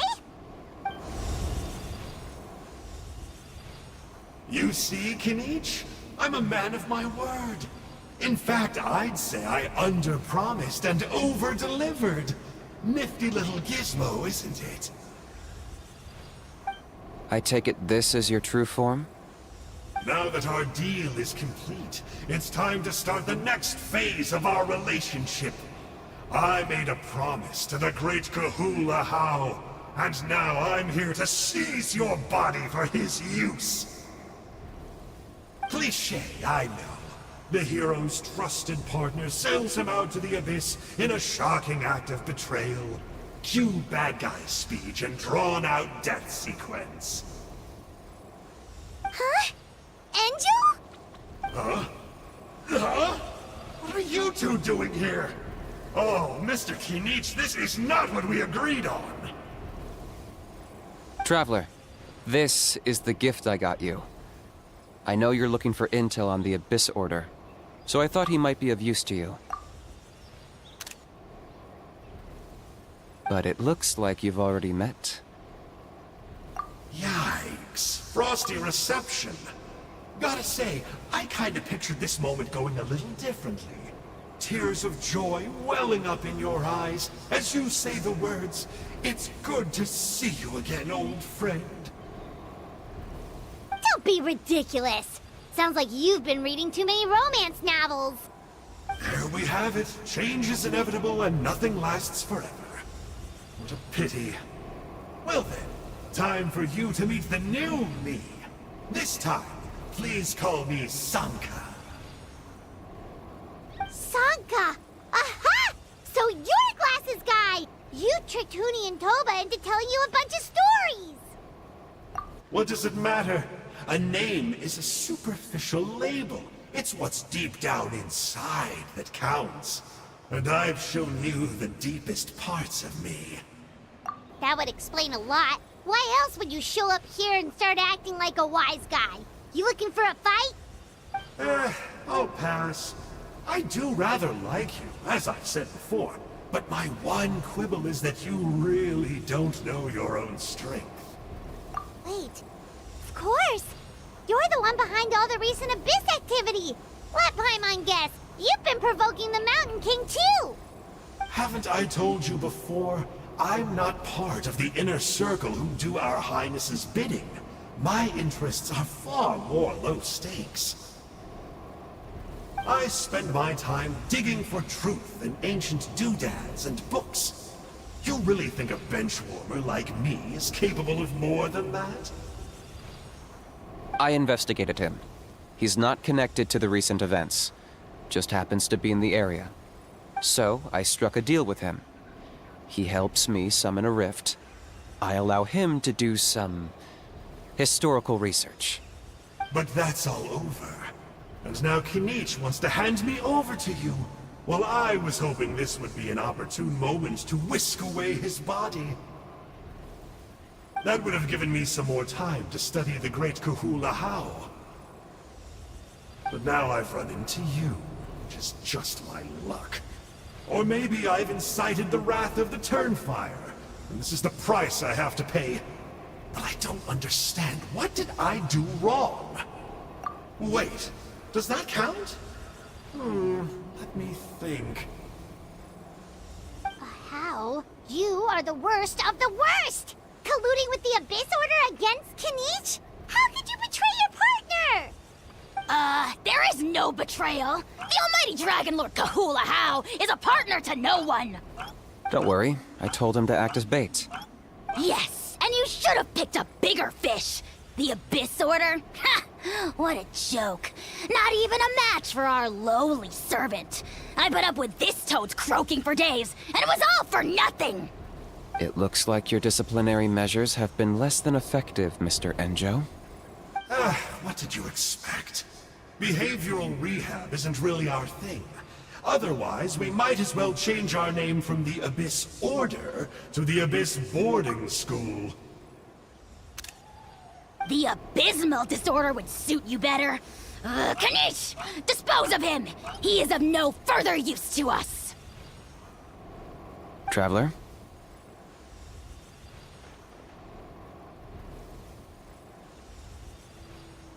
Hey now, I may be a lowly clerk, but don't underestimate me. I could never beat you in a straight-up fight, but when it comes to running away, I won't lose to anyone. Do me a favor and remember how fast I disappear. Maybe then you'll show me a little respect next time. Darn! He got away again! Couldn't you have stopped him? It's alright. He's not worth our time and energy. Besides, it seems like he's in debt to a lot of people. I'm sure they'll keep him busy.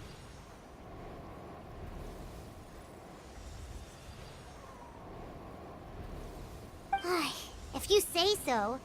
Still, Paimon's kinda surprised that you actually struck a deal with someone from the Abyss Order. To borrow that guy's words, names are superficial labels. Whether you call it the Abyss Order or anything else, it's a broad generalization at best. Think of it like apples that have fallen from a tree. If you tasted each one, you'd find that they're all at different stages of ripening. Even the unripe fruit blown off its branch before it's fully grown can still be brewed into a fine wine. Everything has its use. Huh. Well, in that specific sense, maybe Enjo's not such a bad apple. Not rotten to the core, at least. Of course! Only the almighty Dragon Lord, Kahula How, is rotten to the core and evil beyond redemption. Ugh. So what exactly are you anyway? You're definitely the evilest little thing Paimon's ever met. Don't worry, he can't hurt a fly. You could say that. Paimon heard that those kinds of contracts might come with a terrible cost attached. Is that true? Such as a how watching me like a ravenous vulture? Vulture? Vulture!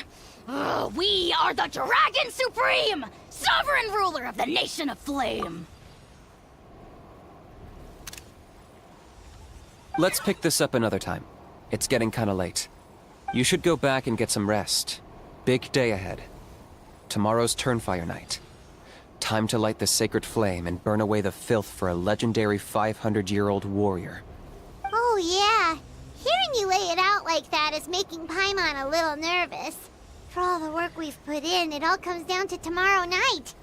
We have to make sure we solve this problem once and for all. Then it can't hurt to say this one more time. Good luck to us both. See you tomorrow.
I'm not the friend to come to for words of comfort or encouragement.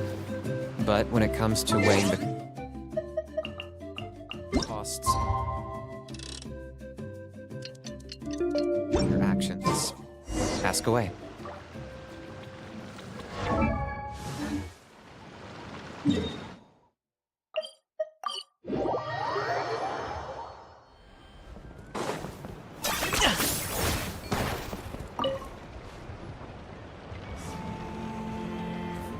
Ah, at long last, you're back. I hear you've done much for our people these last few days. Everyone has nothing but praise for you. Many young people have heard the rumors too. They're all eager to meet our new flame bearer. Well, they won't have to wait for long. It's almost time for the ceremony. We really hope we can resolve the Mountain King situation quickly and smoothly. Seems like a lot of people have been worrying about it, huh? Well, it's nearly time. So, if you're ready, then follow me to the ceremony site.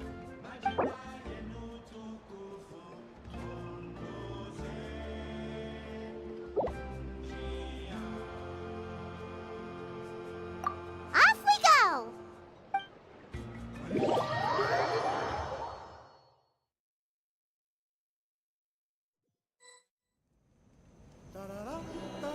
Here we are. Our honored guests have arrived. I have heard much about your fine work over the past few days. I hope you'll allow us to thank you properly after tonight's ceremony. Don't worry about it. Getting this huge venue ready must have been a huge task.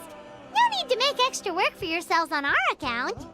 Oh, if it means getting the Mountain King issue resolved, no cost is too great to bear. A resolution will come in due course, but every great fire starts as a tiny spark. We must take it one step at a time. No one would disagree with you if that were possible, Chief. But it's been far too long since we've seen a real step forward. Look around you. Can't you see how our numbers have dwindled since the last Turnfire night? The ceremony was arranged on short notice. Many are away from home and could not make it back in time. That may be so, but still. Good evening, Traveler in Paimon. Kinich! Not a moment too soon. Chief Wayna, Elder Trinidad, could you give us a minute? I'd like to give the Traveler a few pointers as the previous Flamebearer. Very well, but make it quick. Let me know when you're done, and we will begin the ceremony. Let's step to the side. Has anyone gone over the key steps of the ceremony with you yet? Yeah, Elder Trinidad did, but, Paimon seems to have forgotten them? What a surprise! The flying ant has an ant-sized brain. If you don't want your tongue to be burned off by the sacred flame tonight, I suggest you stay quiet. See those sacred flame pillars? Once you've lit the fire, go light each one up in turn. Once that's done, head down into the cave where the Mountain King slumbers, light the braziers along the way, then bring the flame to the final altar. Then the ceremony is complete. That sounds simple enough. The process isn't complicated, but remember, you mustn't turn back at any point. If you miss a pillar, you can't light the next one, then come back to it. You have to keep moving forward, or it's seen as disrespecting our ancestors. If that happens, you won't receive the blessing of the Turnfire, and you'll have to start over. I made you a diagram that summarizes the steps. Take a look.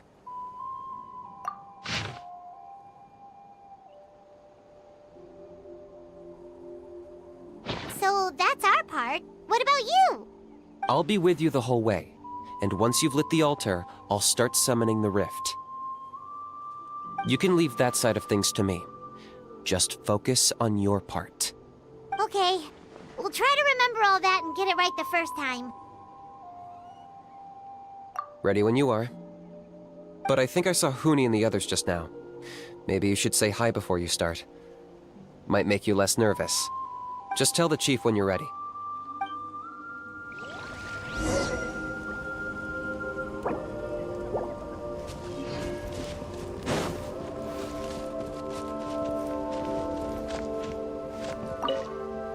Oh, Miss Traveler! You look so pretty today!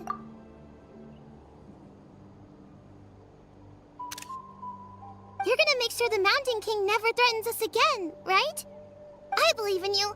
I'll be cheering you on the whole time.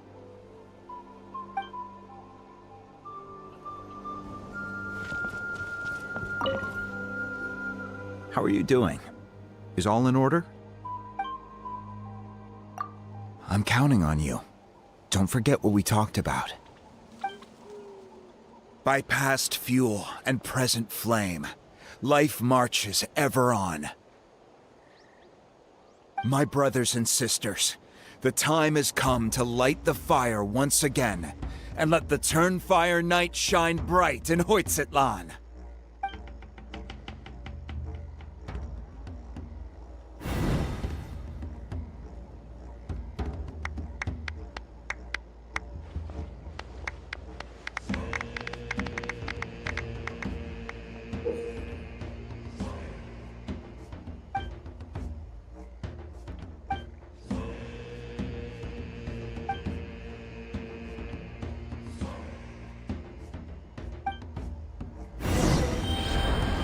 Go get the sacred flame.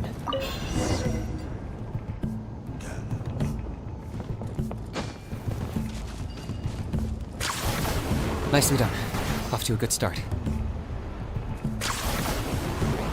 Great stuff.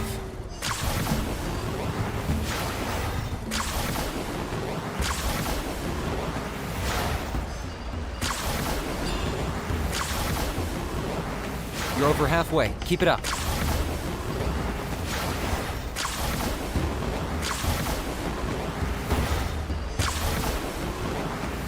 Impressive. Just one more to go. Come on, one last push. The final sacred flame pillar is up ahead.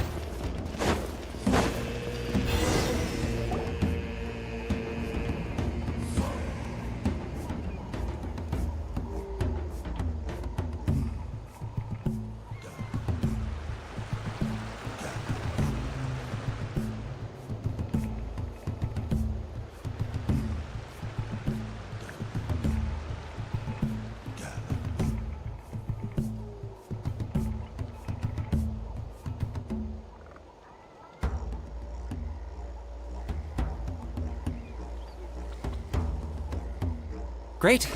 All the pillars are alight. Next, it's down into the canyon and head for the Mountain King's cave.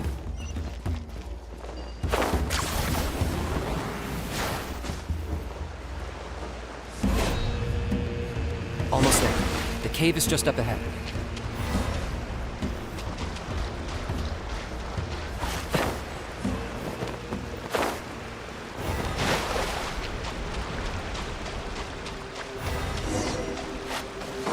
The Abyss presence is growing strong.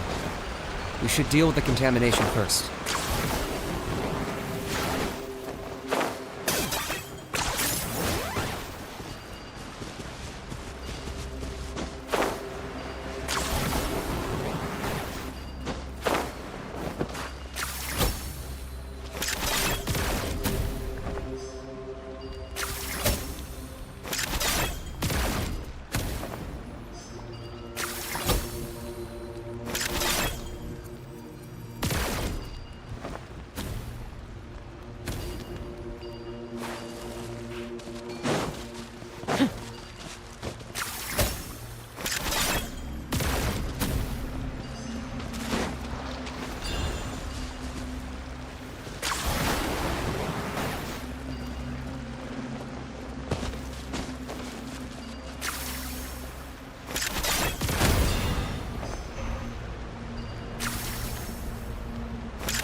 There's the altar of the sacred flame. Remember, light up the torches around it first.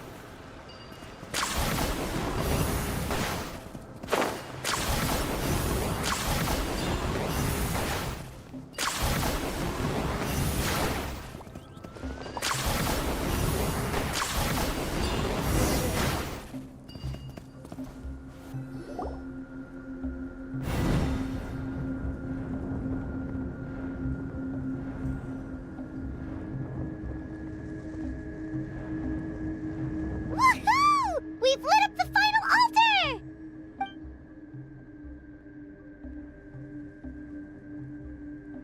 That's the Mountain King up ahead, right?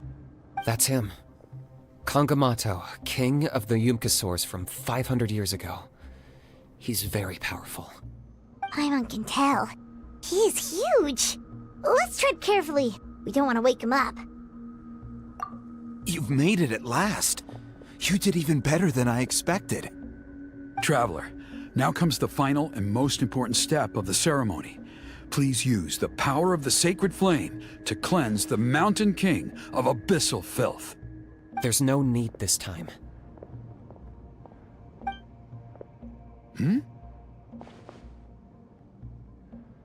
Such strong abyssal power. What is that thing? Kinich, what is the meaning of this?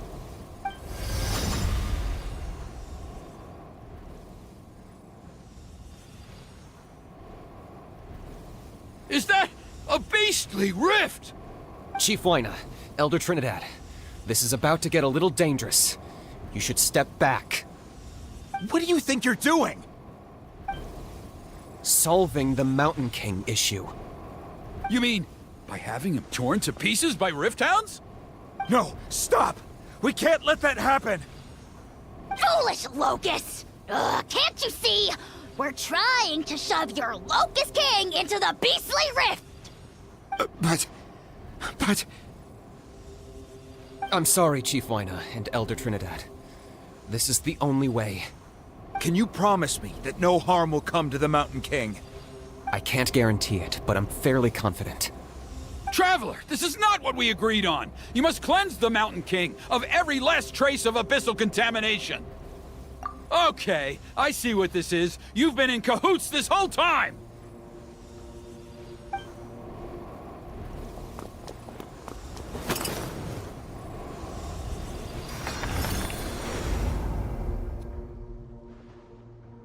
Ugh, you imbecile! What have you done?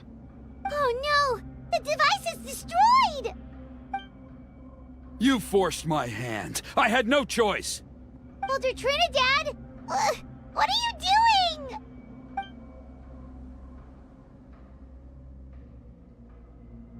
No! The Mountain King is waking up! He will cause even more casualties! Everyone, out! Now!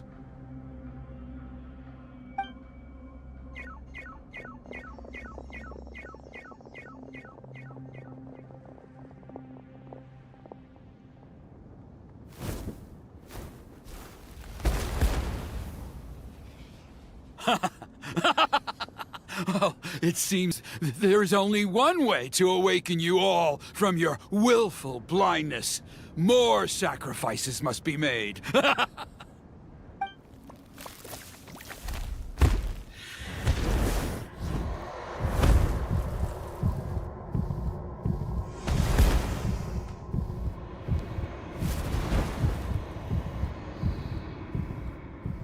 Take me, O Mountain King! Take me as your next sacrifice!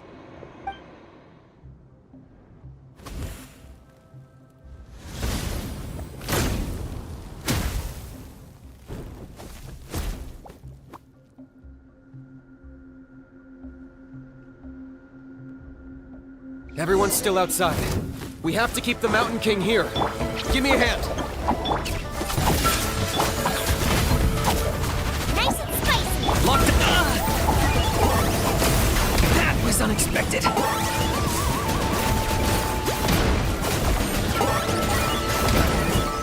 Scrub this color!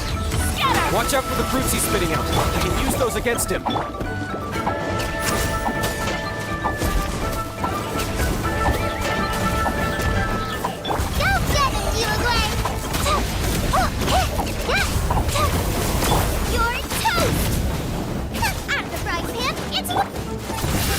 Claim these souls! The dead will bleed!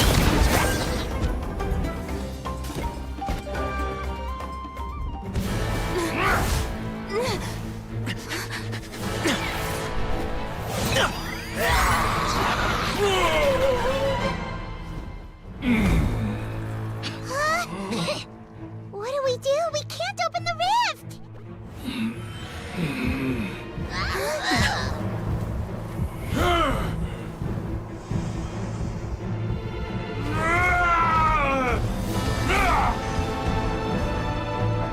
Kill me! Put an end to White's shame!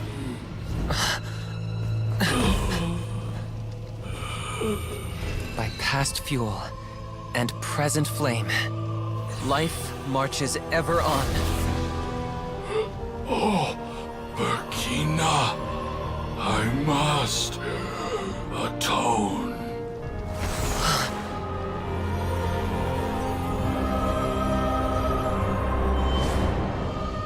Patience.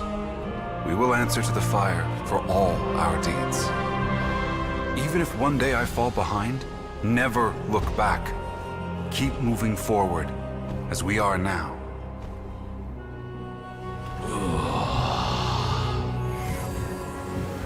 Live with your guilt and shame. This is the price to pay.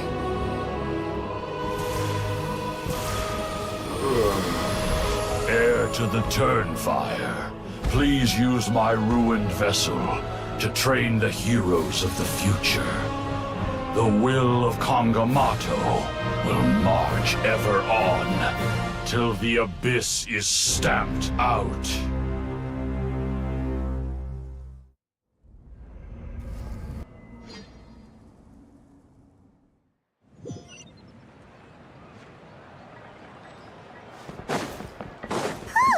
Pretty eventful day yesterday, huh? Paimon wonders how things are doing now. Let's go ask the chief!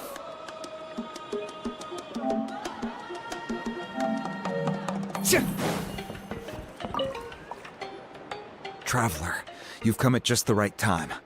I have some good news for you. Trinidad's condition is stabilized. He suffered burns on much of his body, but we believe he'll survive. Guess that's the best news we could hope for. Paimon has to ask, is everyone in your tribe such a risk-taker? First Kinich, then Elder Trinidad? Is this the scions of the Canopy's adventurous spirit in action? We're simply not afraid to charge ahead into the unknown. He's fine. Don't worry. He's gone to check on the Mountain King. Something most mysterious has happened. After the incident yesterday, a transparent shell has formed around the Mountain King's body. We don't understand the mechanism behind it, but the shell appears to insulate him against the influence of abyssal power.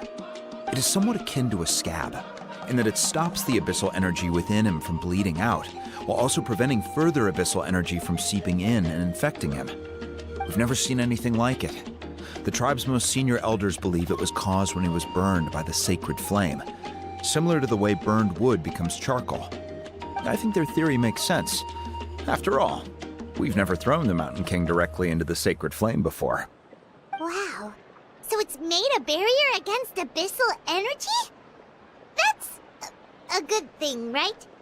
It's practically a miracle from what we've seen of it so far. It means that the Mountain King's level of abyssal energy is now stable. No longer will we need to perform an annual cleansing ceremony. Wow, that's amazing! I know what you're thinking. The young people in the tribe are already speculating that yesterday's ceremony was a Turnfire night like none other in our history. Because you and Kinich, you summoned the very flame that appears in our ancient legends. A great transparent ball of fire. And that fire is what saved the Mountain King. Whoa! So that was the real Turnfire? I may be the chief of this tribe, but I've only ever known the Turnfire as a concept in our legends. I cannot answer that question. If anyone can answer it, I suspect it would be the bearer of the Malipo name. He is in the Mountain King's cave as we speak. Ah, so Kinich then. Why don't we go see how he's doing?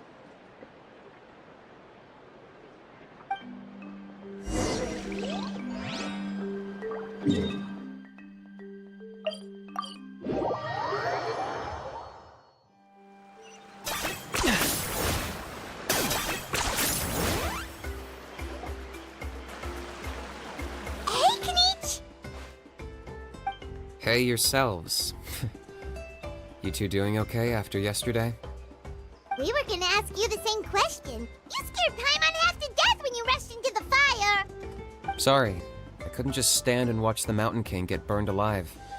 So you thought you'd try and extinguish the sacred flame with Dendro? Or is that an attempt to make the almighty Dragon Lord Kahulahow die of laughter? The sacred flame only possesses a fraction of the Pyro Archon's power.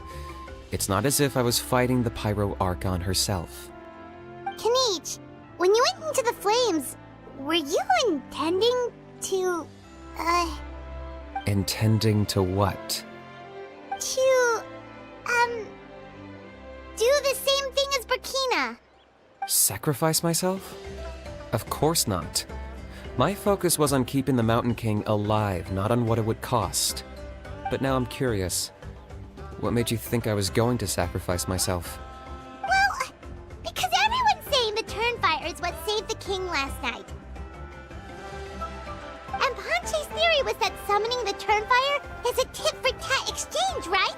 So, Paimon thought you decided to pay for it with your life. So you've heard that rumor too. I'm afraid I can't say for sure. What happened yesterday was a first for me too. Well, even if you don't know, there's probably no one in the world who does. What I would say is, if that really was the power of the Turnfire, I'd sooner believe that the Mountain King summoned it himself. The Mountain King? Then, what price did he pay? The core meaning of price is not atonement or compensation, but what you're willing to give up in order to obtain what you want. It's easy to die for your sins. Much harder to live with the guilt and keep on going. In the end, the Mountain King chose the latter option. For Burkina and for the tribe. That's the price he paid. Alright, so how is the Mountain King doing now? Health-wise, there's nothing to worry about. He'll enter a fighting stance whenever we set foot in his territory. But his attacks are gentler now and not as crazed as before. Like he said yesterday, he just intends to be a sparring partner for people to practice with. Yeah, I tried communicating with him again, but he didn't respond. We dare say that Locust King has well and truly lost its mind. The lights are on, but nobody is home.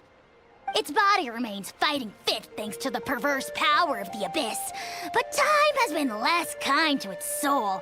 It was ground to a pulp long ago. But we saw him come back to his senses yesterday. That was merely one last burst of brain activity before it croaked. As you humans would say, it went out with a bang. Oh, come on! Stop being such a doomer. Paimon bets the Mountain King has finally let go of the tragedies of the past now, and is focusing on moving forward. That's why he doesn't have time to chat with us. He's too busy thinking about the future. Well, at least it means my fellow tribespeople can move forward now, too. Thank you for your help, Traveler. I owe you one. Yeah, that's right. You caught Enjo for us, remember? But he ended up being completely useless. It's not a fair trade if you lost out. That's on him. It's not your fault he's useless. Besides, we're friends now. You don't know us anything. Friends? But your friendship is an even more valuable gift. I can't in good conscience accept it for free. So, promise me, if you need anything in the future, you'll come to me. For you, I'll do anything.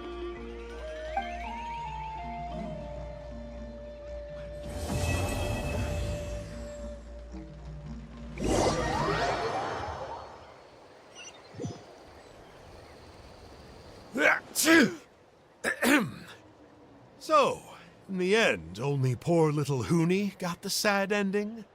Yeah, everyone's happy except me. First Nana, then my dad. Why does everyone in my family have to suffer? Huni, it'll be okay. Your dad will get better soon. Toba, you're my friend, so I shouldn't say this to your face. But it was all the Mountain King's fault. Huh? Now hold your horses, kiddo. If you promise not to fight, Uncle Sanka will tell you a story. Okay, before you roll your eyes out of your skull, I promise you can trust me. I almost got my eyebrows burned off by the Turnfire after last time. That's why I came back, to make it up to you. All right, I'll just get to the point. Do you know what Uncle Sanka loves the most about your people? What? Your extreme sports. Huh? On my first day here, I got hit by someone falling out of the sky. I believe you call it bungee jumping? It's a dangerous sport, to be sure, but the courage it took to make the jump impressed the heck out of me. So, I introduced myself to the jumper, we made friends, and I even helped treat her wounds. Oh, such a nice friend. Of course. Anyway, the good times didn't last, because I got captured by a powerful foe, so we had to part ways for a while. In the hands of the enemy, I was scorned, scolded, and nearly given away as a gift. Oh, it was so humiliating. A horrible experience to look back on. Why does Uncle Sanka always have to suffer, I thought. So I feel your pain, Huni. I was in the same position. But in the end, I made it through, and I left all of those painful memories in the past. I even managed to reunite with my friend. Is that it? The moral of the story is to look forward in life, right? Yeah, we've heard that one millions of times. Sorry, Uncle Sanka, but you're not cut out to be a teacher. Very smart, Hoonie, but not quite smart enough. What I'm trying to tell you is that after I reunited with my friend, I found her injuries were all healed, but she really missed her family. So, I thought you might like to see her too. She's right behind you. Turn around and see. Another trick about not turning back? I'm not falling for that one again. Huh?